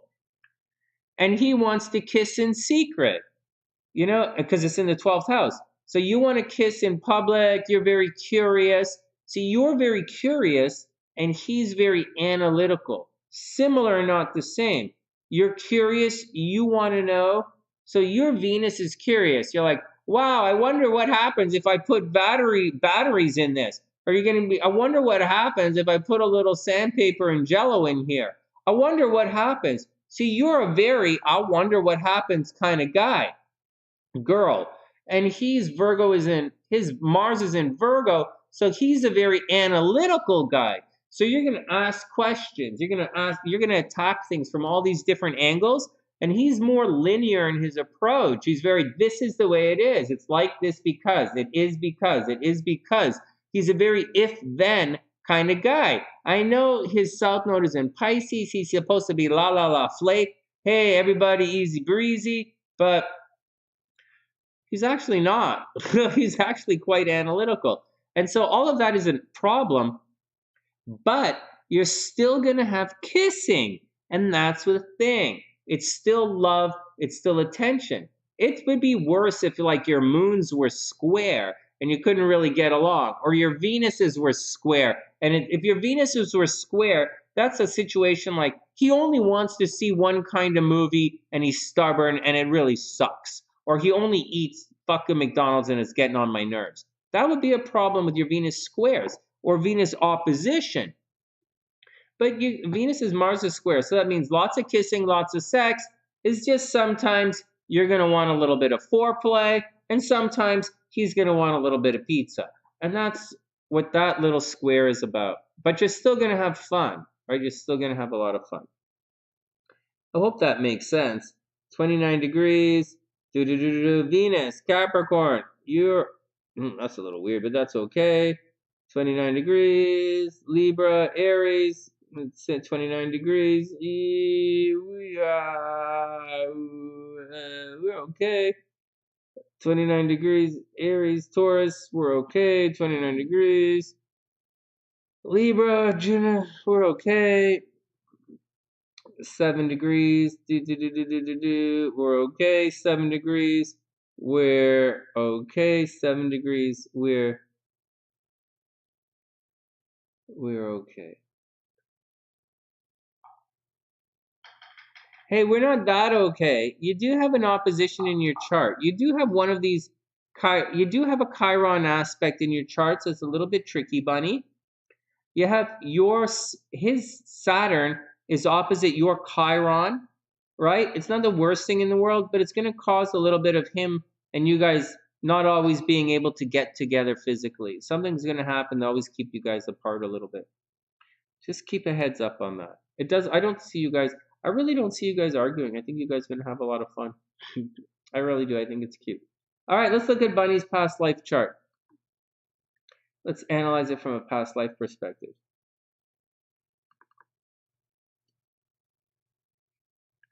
It's interesting. No, I'll give it to you straight. Let me just make sure I see everything. All right, so here we go for the past life reading of Bunny's chart. Past life and then chaos is up. Give me 1 second. Okay, give me 1 second, guys. This is kind of fun. Guys, I'm going to tell you something. I really, really like doing past life astrology readings. I never thought I would like it. You guys know I'm a master level hypnotist. I'm not just kind of master level. I'm like, I'm the love him. I'm Sonny. I'm the Sonny the love hypnotist. And so I know that doesn't mean anything anymore, but like that's who I am. And so and I used to own Hypnosis Toronto. So like for the longest time before I got divorced and moved. All right, and so then what happened was, anyways, so I did past life regression as a hypnotist. I created one past life regression video for you guys, and then I stopped because I thought, fuck, this is all stupid. And it's not stupid, but I like to do past life regression in person because you have to write it down, and not everybody remembers hypnosis when they're hypnotized. And it doesn't. Past life regression feels different than regular hypnosis does. So oftentimes people have past life regressions and they don't entirely realize how close to the top they are. They think you're going to go down there. It's not, it's different. Anyways, but I never thought that I'd really do it in astrology. I always thought, whatever. But I really like it. I like it as a perspective and it really makes sense to me. All right. I don't know if that means anything, but it does for me. All right, guys, take it easy. We're going to take one quick break. I'm going to skip to the loo 1 sec. Yeah, Bunny, not only that, I'm interested in making videos about this, teaching you guys how to do it. It's not that difficult, but because we're talking about cause and effect, like past life regression works in cause and effect, if then, very logical kind of, if this happened, this happened. But there's something, we know the universe doesn't really work like it does work like that to an extent, but there's another element in the makeup outside of cause and effect. And it's the human element, obviously. And, cause and effect is a very like scientific way of things. If then, within, it's ration. You can ration it, you can repeat it. But the human element is not necessarily rational. It can be, but it's more does whatever the fuck it wants. And then oftentimes you look back, you reverse rationalize it, and everybody always reverse psychology 101 or NLP 101 when I studied it was people reverse they give any fucked up reason for what they want to do when they look back and reverse engineer it. But the truth is it's a different kind. They do whatever the fuck they want. It's chaotic. All right, next. It's chaos. All right, so next. All right, next. Just saying. Let's take a quick break and then we'll be back.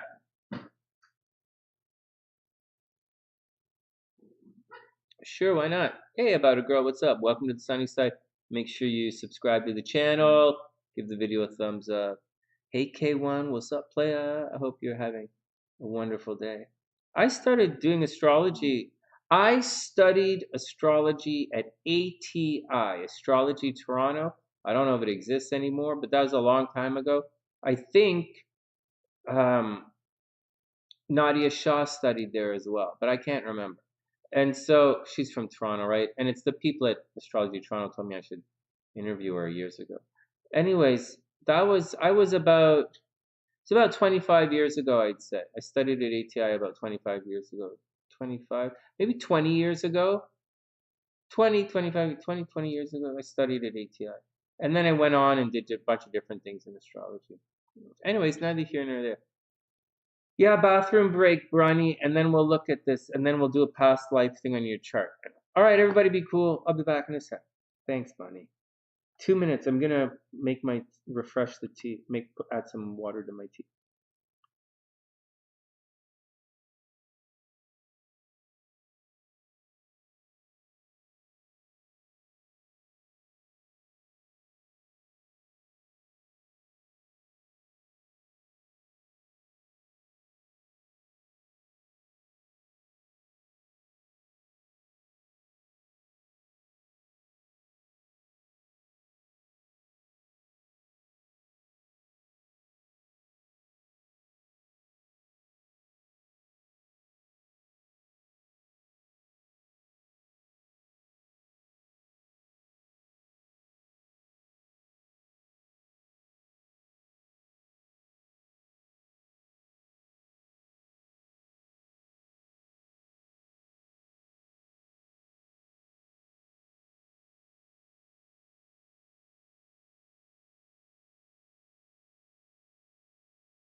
This This leadership is so weak right now, it's not even funny. The only thing worse would have been Trump. Pardon me? The EU condemns the attack on Ukraine. Obviously, they condemn the attack on it, but this government is so weak. It's the European. You can't get that back. What are they going to do? How are they going to get them out of? How are they going to get them out of? How are they going to get the Russians out of the Ukraine? Bomb them and bomb the Ukraine? How are you going to get the? You can't get ants out. It's why a virus is so hard to kill. It's going to kill. You don't. Once I just said this earlier. What does Biden think? What is? I understand what. They've been doing test drills in Belarus for Russians because Belarus. That's called Belarussia. Beautiful part of Russia is what Belarus means. It's like saying awesome fucking Canadian hockey team by the ocean. It's what it means for meaning Vancouver, except Vancouver has a shitty fucking hockey team. So it's so bullshit. Oh, Bunny, yeah, I am Canadian. It's girl, sure, whatever you want about, girl. Anyways, yeah, you can't, it's very difficult to get them out. They should have, like I said, they should have been tough, put the troops on the border and said, Ukraine, we're here to protect you. You want to be in the UN? I get it now. This is what we're all about. We're here to help you. Not this kind of fucking thing. If I was Ukrainian right now and the world let that happen to me, I would not ever, in any way, shape, or form, ever side with the West. I would never side with the West.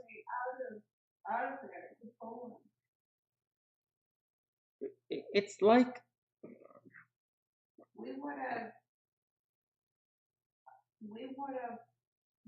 went to Poland. Oh fuck! Months ago, if anything like that happened in Chicago, we're leaving in seconds. We're not staying around for any problems. We stayed through that stupid riot last year where they smashed up the fucking windows here. 8 years? Are you nuts? They've been dealing with this threat for all of the 1900s, since World War II and beyond. Since the beginning of Russia, they've been doing this. The SARS attack. This is going on. This is the Ukraine. This is all bullshit. This is all bullshit. Let's move on. I can't believe they let them go. There's nothing that they can say. Send in the fucking troops. Blow those fucking. You can't. It's such soft. I can't believe the world let them take it over. All they had to do was they could have put up a fucking wall. They had years. They could have put up a fucking wall. So, all right, let's move on. Now the world is all fucked up because of this. I can't believe that. I can't believe they didn't come. Oh, can you do me a favor though? Yeah. How about? Well, let's see what happens. If I was Ukrainian, I wouldn't be selling any of my porn to the United States. That's for sure. So, well, forget porn. Easter eggs. I wouldn't be selling Ukrainian Easter eggs to the United States. Why is it the United States' fault? It's the United States' fault because that's where they were going for aid. But the United States did get aid. They just don't want to put their soldiers on the line to kill them to fight Russia. It helped in other ways when equipment. The American army is a for-hire army. It is not the world's policing force. The United States Army is for hire. Whatever anybody says in the world, it is. If this was Saudi Arabia, the Americans would have. The Middle East, the Americans went in with aircraft carriers. The most advanced fighting machines in the entire history of mankind.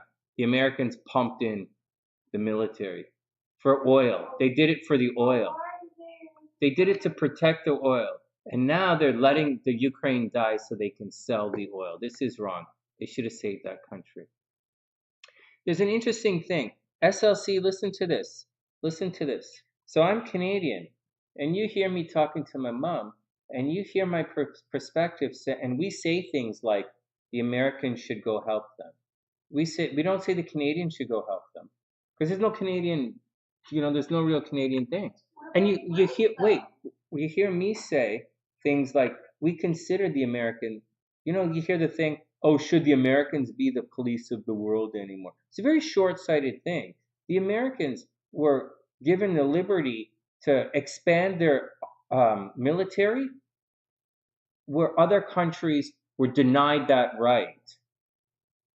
So American after World War II was granted this worldwide America with the 2 fucking atomic bombs that they're fucking dropping on people was privileged the right of a large military to take care of people so that Japan wouldn't have big army. So Germany won't have big army. Give America the big army. That's okay. Just keep those fucking commies out of our backyards. And they did not do that this time. They let the world down. From outside, that's what we think.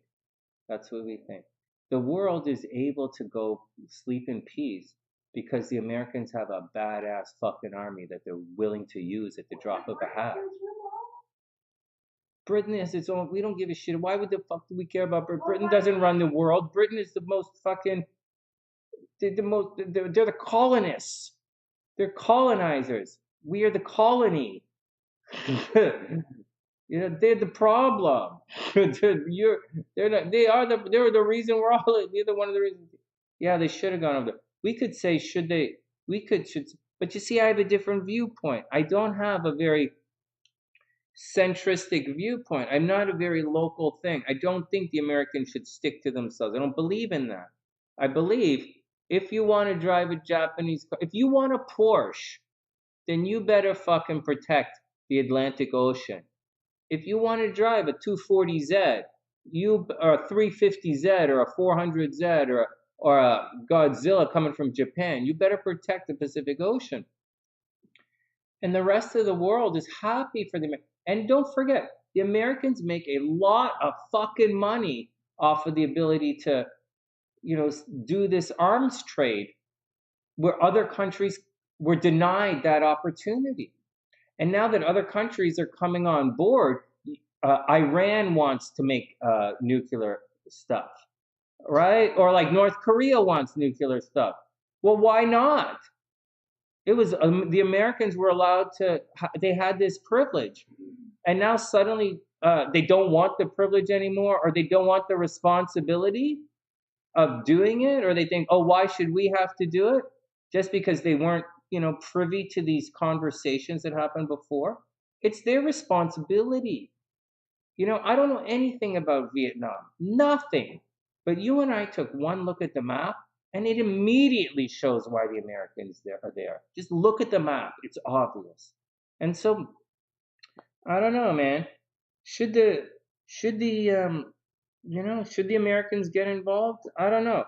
But hiding behind NATO is absolutely, I think, hiding behind NATO and saying NATO wasn't going in, we're not going in, is all BS. Americans didn't wait to go fuck up Saddam Hussein. They didn't wait to go fuck up Bin Laden. All right, whatever. All right, let's move on. Hey, Chaos, you'll be up in a sec. Let's do this one thing and then we move. All right, so I'm preachy. SLC's like, all right, whatever, guys. But I'm giving you guys a perspective of someone who's not American. What I think about this and as a non-American way. Because the question does come along, should American really be the police of the world? No, obviously. But like at the same time, a little bit, right here, right now. Because if Americans aren't the police of the world, then very clearly Russia is going to be the police of the world. Or China is going to police the world. And do you guys want Russia and China to police the world? that's what's going on. So those are some things. So that's what's going on, So that's what I think is going on. But I could be mistaken. I'm not political. I'm not Ukrainian.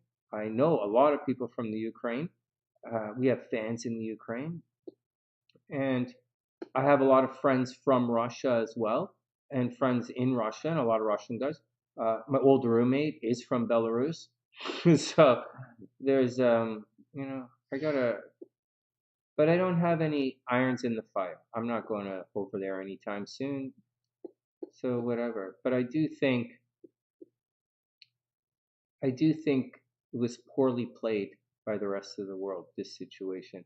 But then again, apparently the rest of the world doesn't give a shit. So whatever. Let's move on.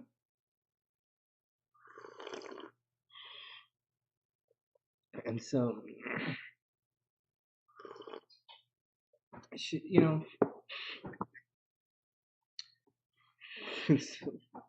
know, whatever. If you don't, if you don't do it, they're gonna do it. If you don't do, you're gonna, you know, you know, maybe Japan is gonna go make their own army now. Maybe Japan is gonna, they're gonna, they're gonna do it. Maybe Germany says, okay, fuck you. It's been 100 years since the last war. I think we're gonna fucking build a fucking army now. Fuck you. It's we're gonna point a bunch of missiles to the middle. What the fuck? It's something to think about. Peacetime requires, peacetime uh, peacetime doesn't preclude you from responsibility. Peacetime does not preclude you from preparing for the inevitability of necessity for self-defense. And if your buddy lets you down, you ain't calling him no more. And you ain't picking his fucking kid up from school. So just letting you guys know. All right, but we'll see what happens. Let's get back to it. Past life stuff. Chaos, not yet. Chaos, chill out. You'll be in the timestamp. You're going to be up in 10 minutes. Chaos, you will be up in 10 minutes. Bunny is up. All right, let's do it. You guys can't see the chart. Yes, you can. All right, hold on. Let's refresh our screens. Everybody, let's refresh our screens and let's get down to it.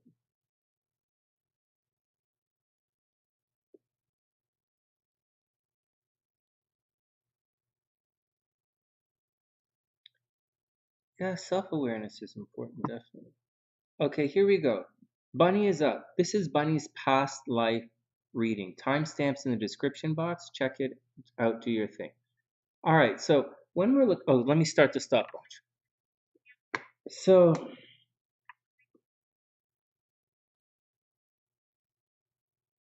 All right, so Bunny, when we're looking at a past life chart, the things sort of switch around a lot. One of the major indicators that you're looking for in the past life is actually the moon. The moon, so I'll just draw some lines here so we don't get lost. So the moon is one of the major past life indicators. The south node is one of the major past life indicators. Saturn is obviously the planet of karma. Oh, excuse me. The 12th house is a big indicator, right? The 12th house is a big indicator of your past life, things that are dissolving, things that are ending. And then we take it from there,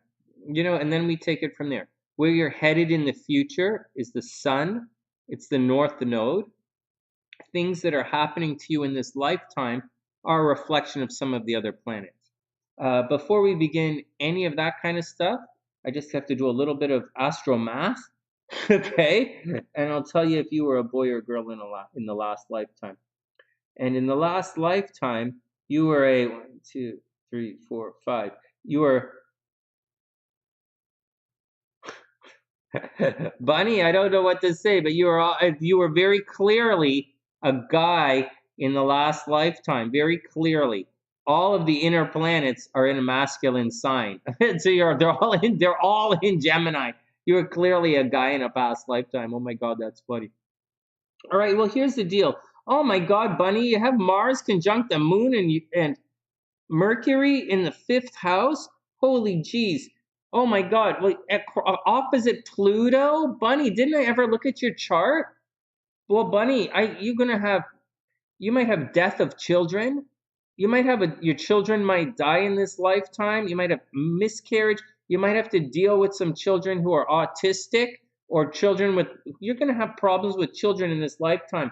But I guess you love children, and you should probably work with children or communicate with children, or you should work as a veterinarian. I know you're a Gemini, but children and pets are way stacked in this chart.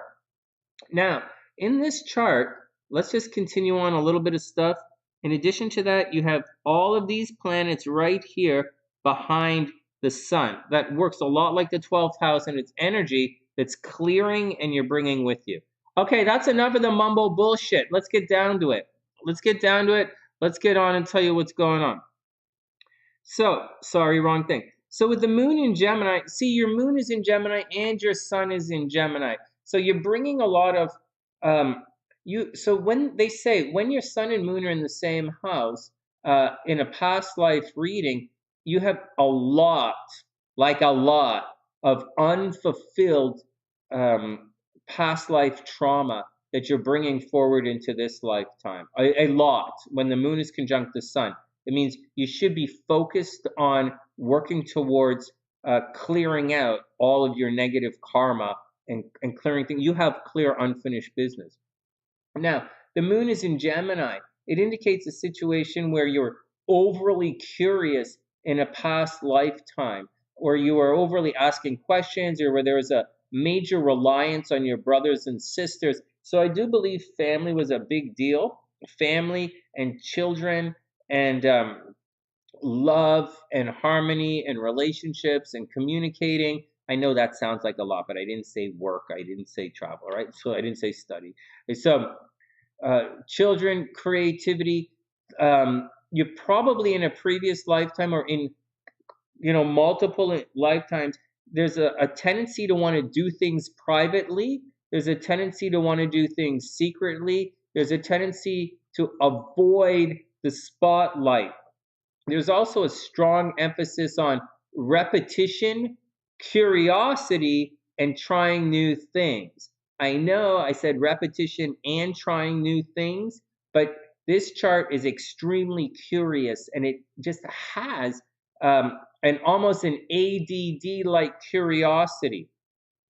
In a previous lifetime with Venus retrograde in Gemini behind the sun, there was a possibility that you were in a previous lifetime, you were involved in many relationships, many sexual relationships. Maybe you took care of a lot of people, or maybe there was cheating in relationships in your last lifetime, or whatever it is. Relationships were taken for granted, or you took advantage of someone, or you fell in love, or someone fell in love with you and you jerked them around, or whatever it is, your rapport and getting along with people in the last, you might have been mean on purpose, or secretive on purpose.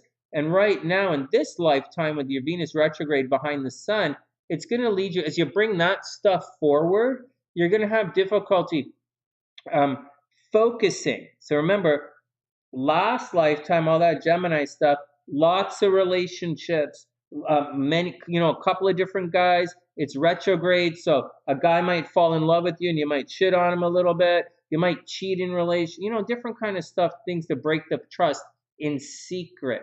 It also means you might have, someone might have stolen money from you in a past lifetime, or like a lot of money, and you're carrying that trauma forward with you. And so until you stop it, it's going to happen again.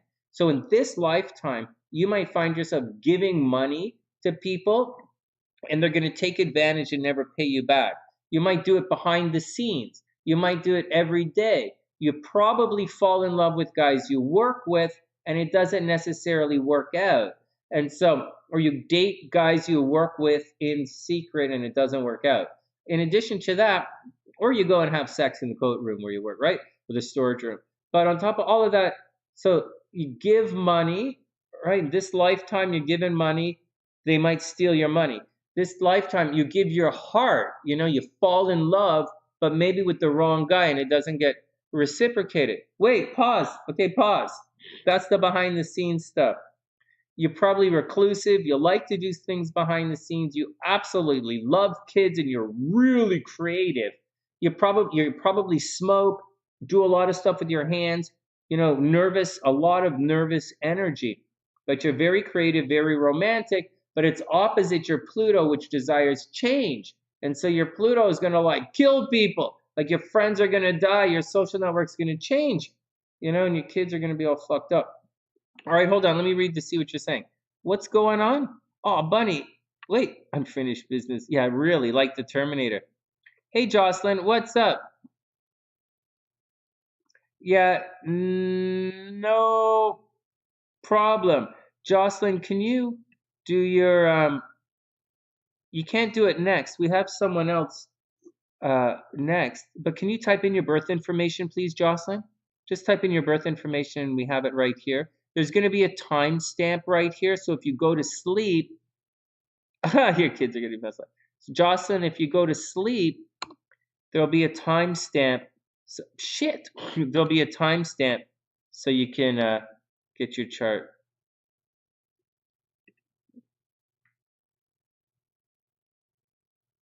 Chaos, it's in the description box. There's a list in the description box. You're up next. Yeah, you're up next. All right, next.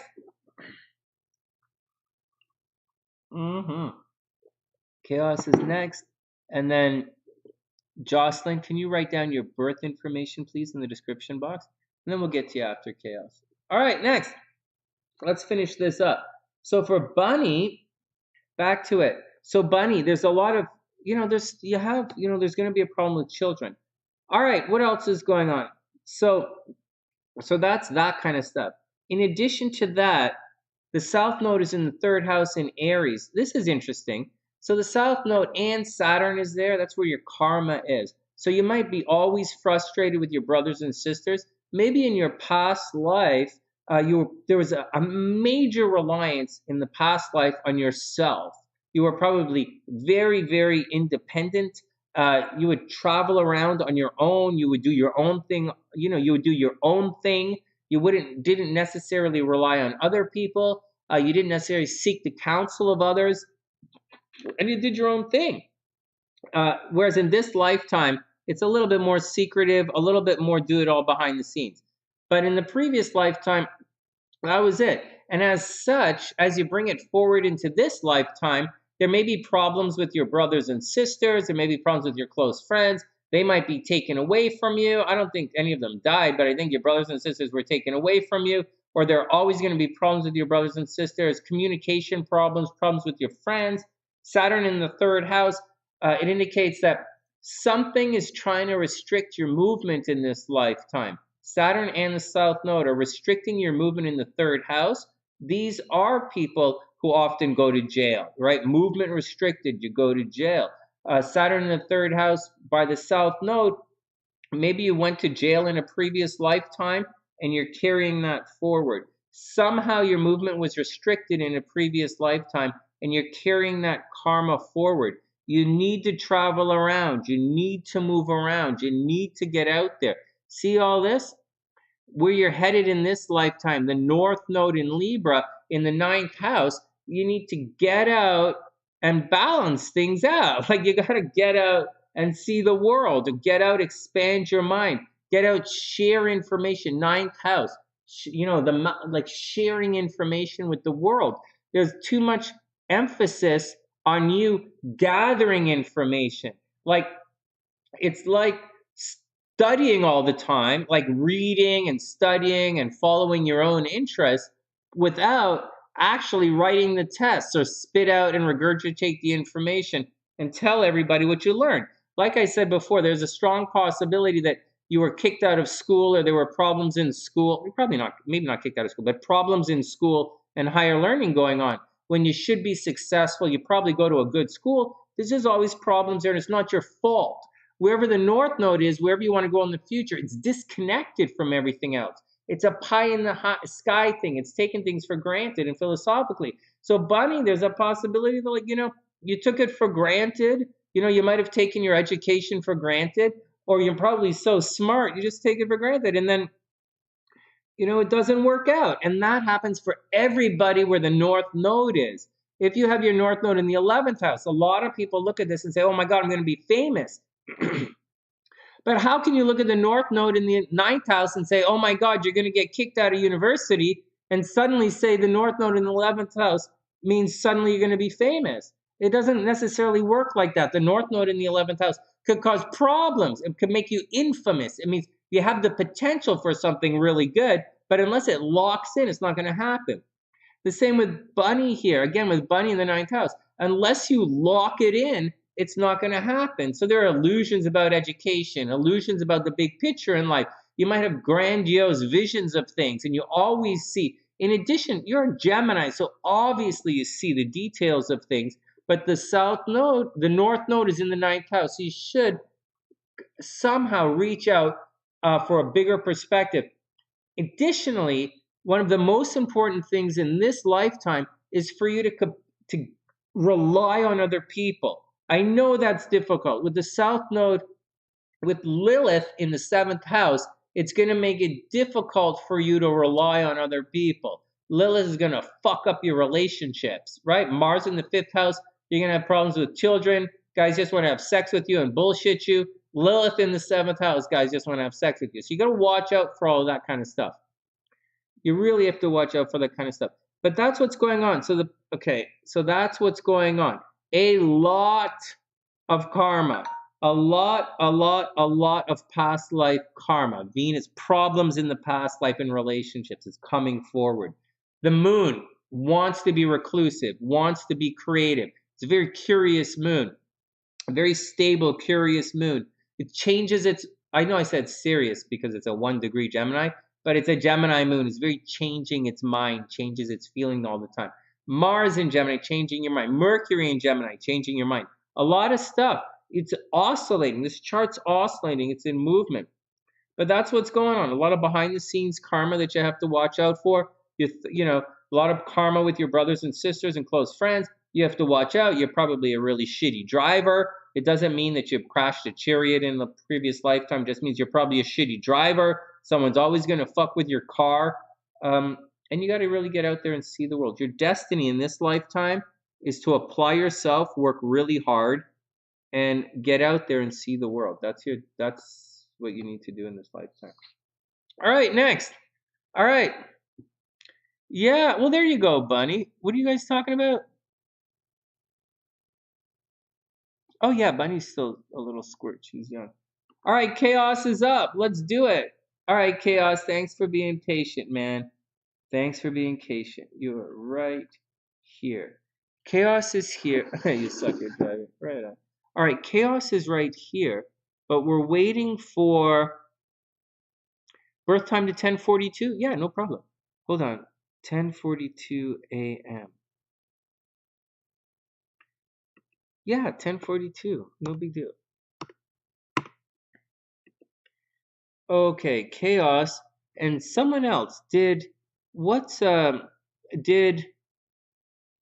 Jocelyn type in her birth information by any time? By any chance? Guys, hey, Jocelyn. Oh, Jocelyn's gonna go to bed and come back. All right, hey, Jocelyn, do you have Jocelyn go to bed? All right, well, if you went to bed, I'll send you an email. All right, I don't see Jocelyn, but we'll sort it out. All right, Chaos, we made it, man. I apologize for the delay. Let's get going. And let me put the time. There's a timestamp in the description box for you. Okay. Oh, I didn't change your time. 10:42. Let's change it. 10:42.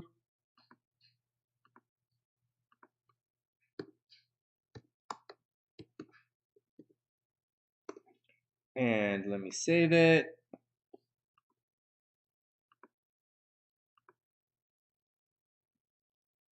And let's pop it up. AM, right? It's all cool, Chaos. So you're in the description box? What's up? You got it, man. Hey, thanks for your patience, Chaos. Today we didn't have regular 10-minute mini readings. Like Bunny wanted 2 readings and Past Life, and then Ruby pays a lot of money for the readings, right? So she gets extra time. But Ruby's question really was, and I teach a lot of astrology to you guys, and Ruby's question is like a lot of people had that same question. And so I went on and on with Ruby. And then Pacey is a guy I know from one of the clubs I belong to in Toronto. I haven't seen him in 15 years, but he sent me a message last year, so I returned it. And that's the deal. All right, but you're up right now.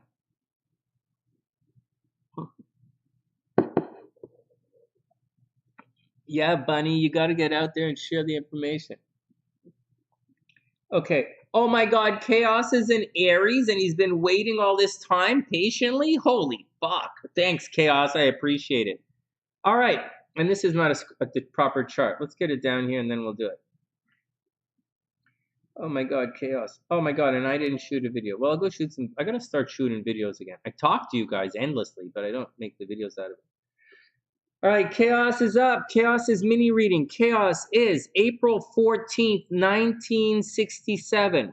Chaos, April 14th, 1967, 10:42 a.m. in Manhattan, New York. Got it. Not a big deal. That's just his birthday. Okay, so if there's a problem, let me know. All right, here we go. Oh, yeah. Well, I also get blah, blah. Okay, let me do your chart because I'm going to get, rather than, let me just focus on your chart. Okay, Chaos. So Chaos is in Aries, a late Aries and a late Cancer rising. I consider it late, not like super late, but a little bit late. So this means if you, like he's in Aries, like Chaos is in Aries and Cancer rising, make no mistake. But Chaos is, but if you looked at his Aries horoscope in the newspaper or on internet, YouTube, it might not be the most accurate horoscopes in the world. His Aries horoscope might not be that accurate, and his Cancer horoscope might not be that accurate because they're a little late in the sign. Not super late, but a little bit late. Like when I write my Aries horoscope, I kind of write them from here and they fill in. And the same with Cancer. I kind of write the Cancer horoscopes from here and fill it in. So sometimes I stretch it out like this, but rarely. If I stretch it out, anyways, whatever. So I'm just saying, Chaos's horoscopes probably not as accurate as one would hope in the newspaper. All right, the timing is going to be off. Now, let's look at some heavy-duty stuff in this chart. This is a heavy-duty chart. First, Chaos should be awesome with the girls. This guy should be awesome with the girls. Okay, forget that, Sonny. Just chill out. Okay, so Chaos is in Aries, so he's obviously very competitive, and he wants to get on with things. It's in the 10th house, so he probably wants to be very popular. He probably is very popular. Everywhere Chaos goes, people probably see him. Or people, okay, so that he's very high visibility everywhere he goes. In addition to that, Jupiter is almost exactly conjunct the ascendant. It's just a little off by about 2 and a bit degrees there, or 3 and a bit degrees. So Chaos probably comes across as larger than life. He's probably extremely nurturing, and even though he's a very competitive Aries, he might be a little bit on the take their time side. So this is a guy, although he's an Aries, might be very nurturing, might be very, like to cook dinner. He might like to cook. I don't think he's a homebody. Well, I think he's probably a homebody with Venus in the 4th house. Although he wants to be famous, he probably ends up spending a lot of time at home, and at home he gets into a lot of problems. But anyways, neither here nor there. There's always problems at home, fighting with the parents, possibility that one of the parents died when he was young, high possibility that one of his parents died when he was young, or there was a fire at his house when he was a kid. I don't know anything about Chaos or anything. I don't even know Chaos's real name, but I'm just guessing there might have been a fire at Chaos's house when he was young as a kid. Maybe someone died. Maybe people were taken away. Maybe they were arguing. Who knows? All right. There's always problems. But right here, Chaos should be larger than life and very lucky. Very lucky, very larger than life. If Chaos was a woman, she'd probably be very curvy. Jupiter in the 1st house, very curvy, long legs, tall, big in the Cancer parts, right? Very caring, larger than, very, very, very lucky, and very, very, very psychic. All right, next, whatever, moving on. Just saying, you already know what you look like. You already know you're popular. Moving along, problems down here. Or okay, chaos is a girl. All right, chaos as a girl, you're probably come across as a Cancer, man. You probably come across as very nurturing. You probably like pets. You probably hang out in the kitchen. You do Cancery stuff. Could be a little slow. For an Aries, you're probably on a.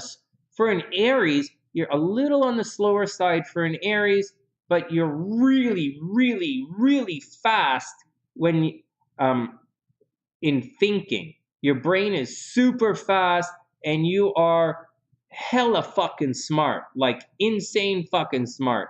And you're probably really smart, and you have a very natural, see this blue line right here? A very natural, sincere, innate sense of beauty. Easily you can be an artist, easily an artist, easily a singer, easily an Instagram person. I don't know that you're going to end up being like an Instagram model or fitness model. I don't really see fitness model in your chart, but I do see very, very popular. And you should make your money from groups of people. I say go hard in social media with a but. Everybody calm down. Curvy but short, medical professional. Hey, right on! Right on, medical professional. Okay, let's continue. Let's continue. And so, medical professional, very cool. Here's a goofy thing. Here's a bit of a goofy thing. You're probably not going to do OnlyFans or stuff.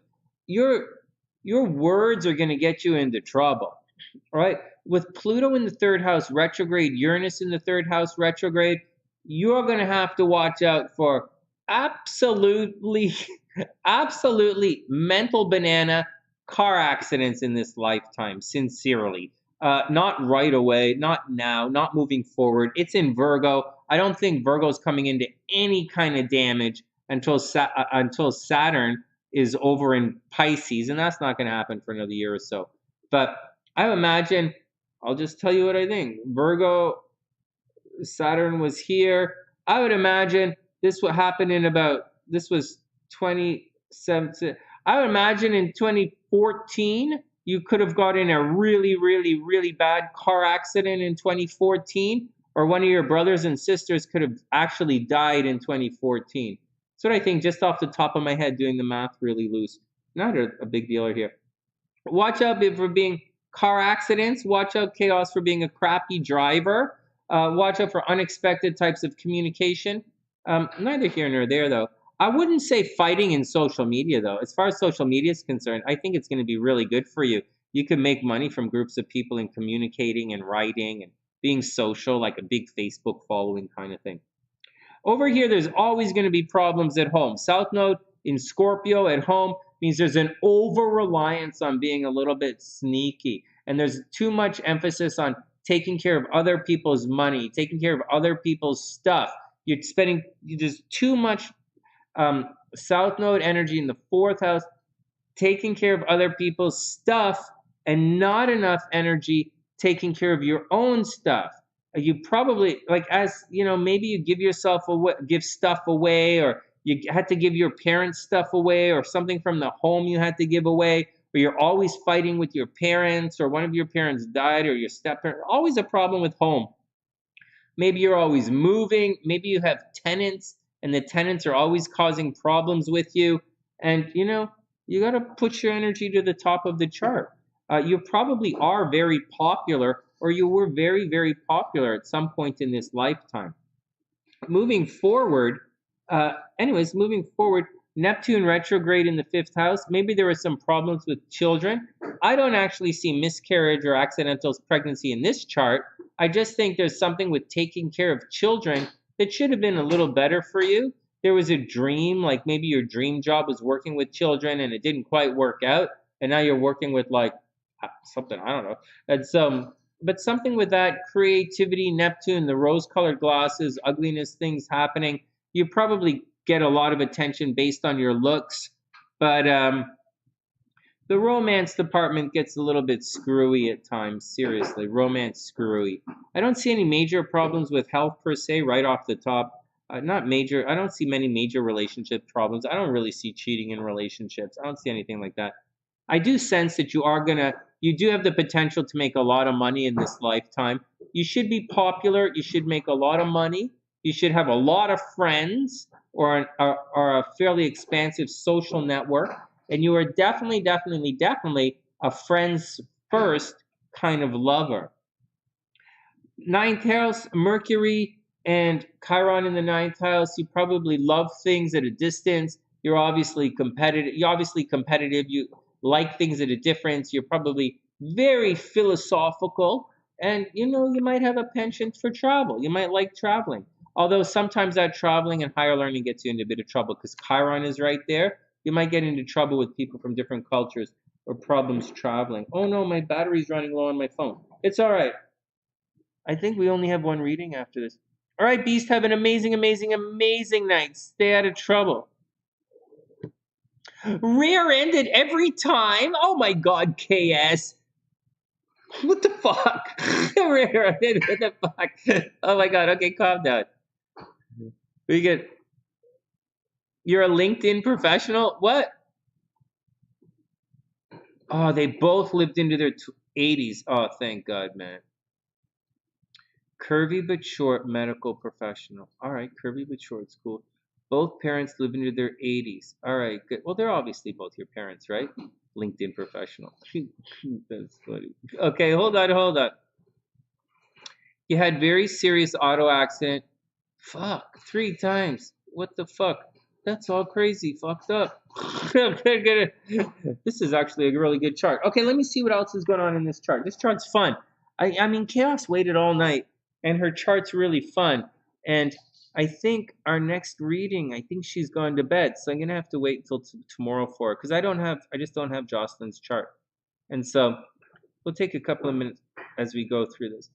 All right, so Chaos, we didn't do your transits yet. What else do you want to know? Holy smokes. LinkedIn professional. You should have a lot of friends. You probably take your career for granted a little bit. Watch, North Node in the 10th house. You're the star. You're probably the boss wherever you go, right? The sun's in the 10th house. You're probably high visibility. Everybody recognizes you. You're probably the boss. And you're probably quite successful. You see, you can't really knock this placement right here. This says you're going to be successful. Like you're going to win awards. You're going to get promoted all the time. You're going to be successful. Your second house is empty. Your 8th house is empty. Like that's supposed to be money, right? But with Venus up in the 11th, you're just going to win awards and naturally pass things. The downside is the North Node, wherever the North Node is where you're supposed to have a lot of success, but for whatever reason it gets fucked up, and that's going to be your career. So I would imagine you have, like, if you're a medical professional, it's like working at the best hospital, getting the best job, and then it gets all fucked up. Like you're supposed to get this amazing job and you get there and at the last minute it's all fucked up and it turns out to be a shit job and you're like, fuck this. Or you're doing everything to be awesome and the world just goes crazy and the Rona hits and you're like, what the fuck is going on? Wherever the North Node is in your chart, that's going to always happen. And it's in your 10th house. You're going to have unbelievable career success at certain times in this life. And other times when you're going to be like, what the fuck just happened? So watch out, Chaos. Like, watch out. That's like a thing. You okay, baby? Yeah. You stunned? SLC is watching the Ukraine. No. Oh, you're not? Oh, gross. I'll get some traps. I'll get some poison to put down there. Don't worry, I'll take care of it. It's just that hardware store closed. That's where I would normally go. The hardware store up the street and the grocery store where I thought Ace closed and I thought the grocery store closed.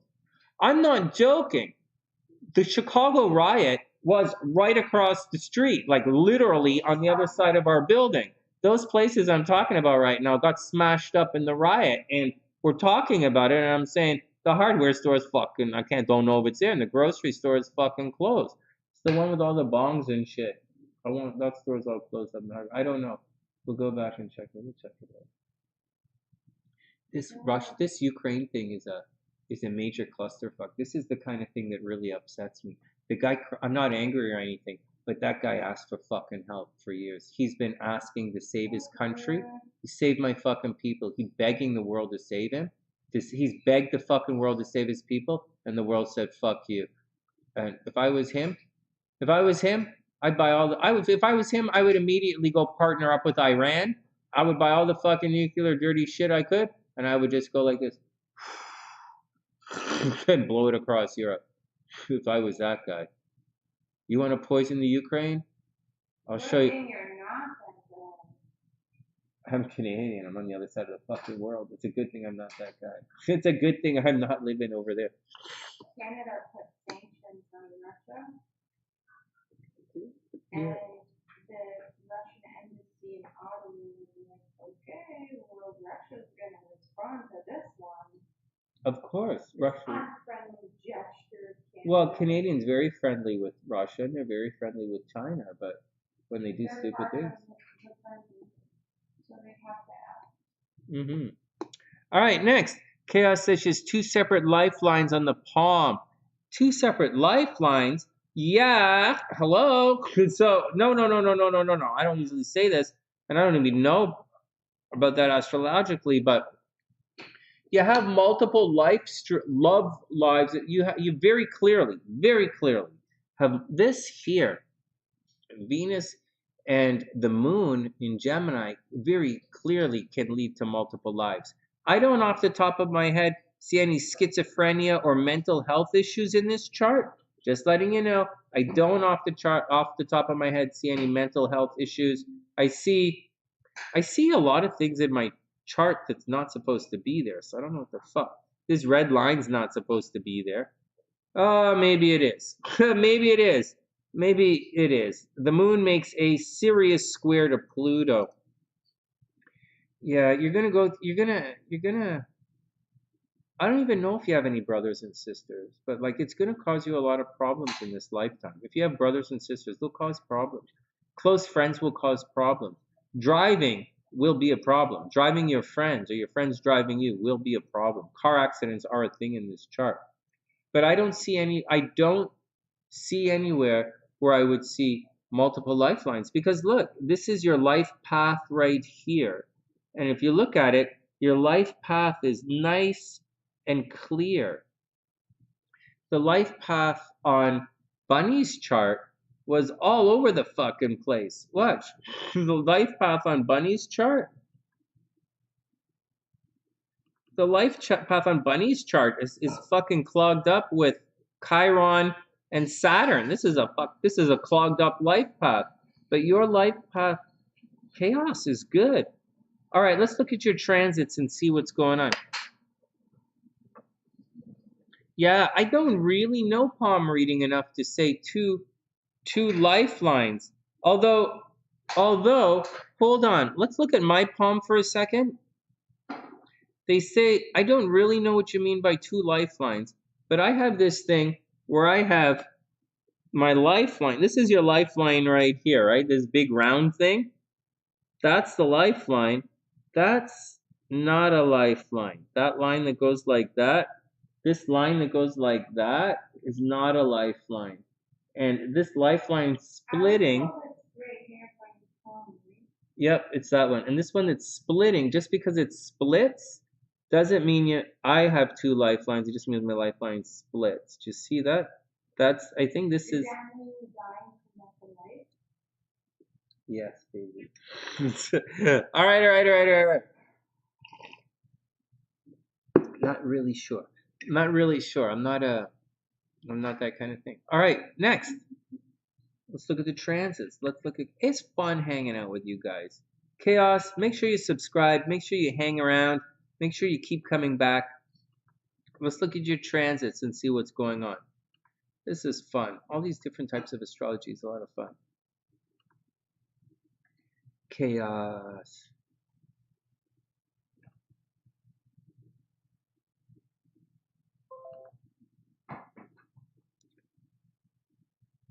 All right, so what's going on? So here we go. The first thing we want to check out for this thing. Okay, you're going to go through this thing. This is a thing.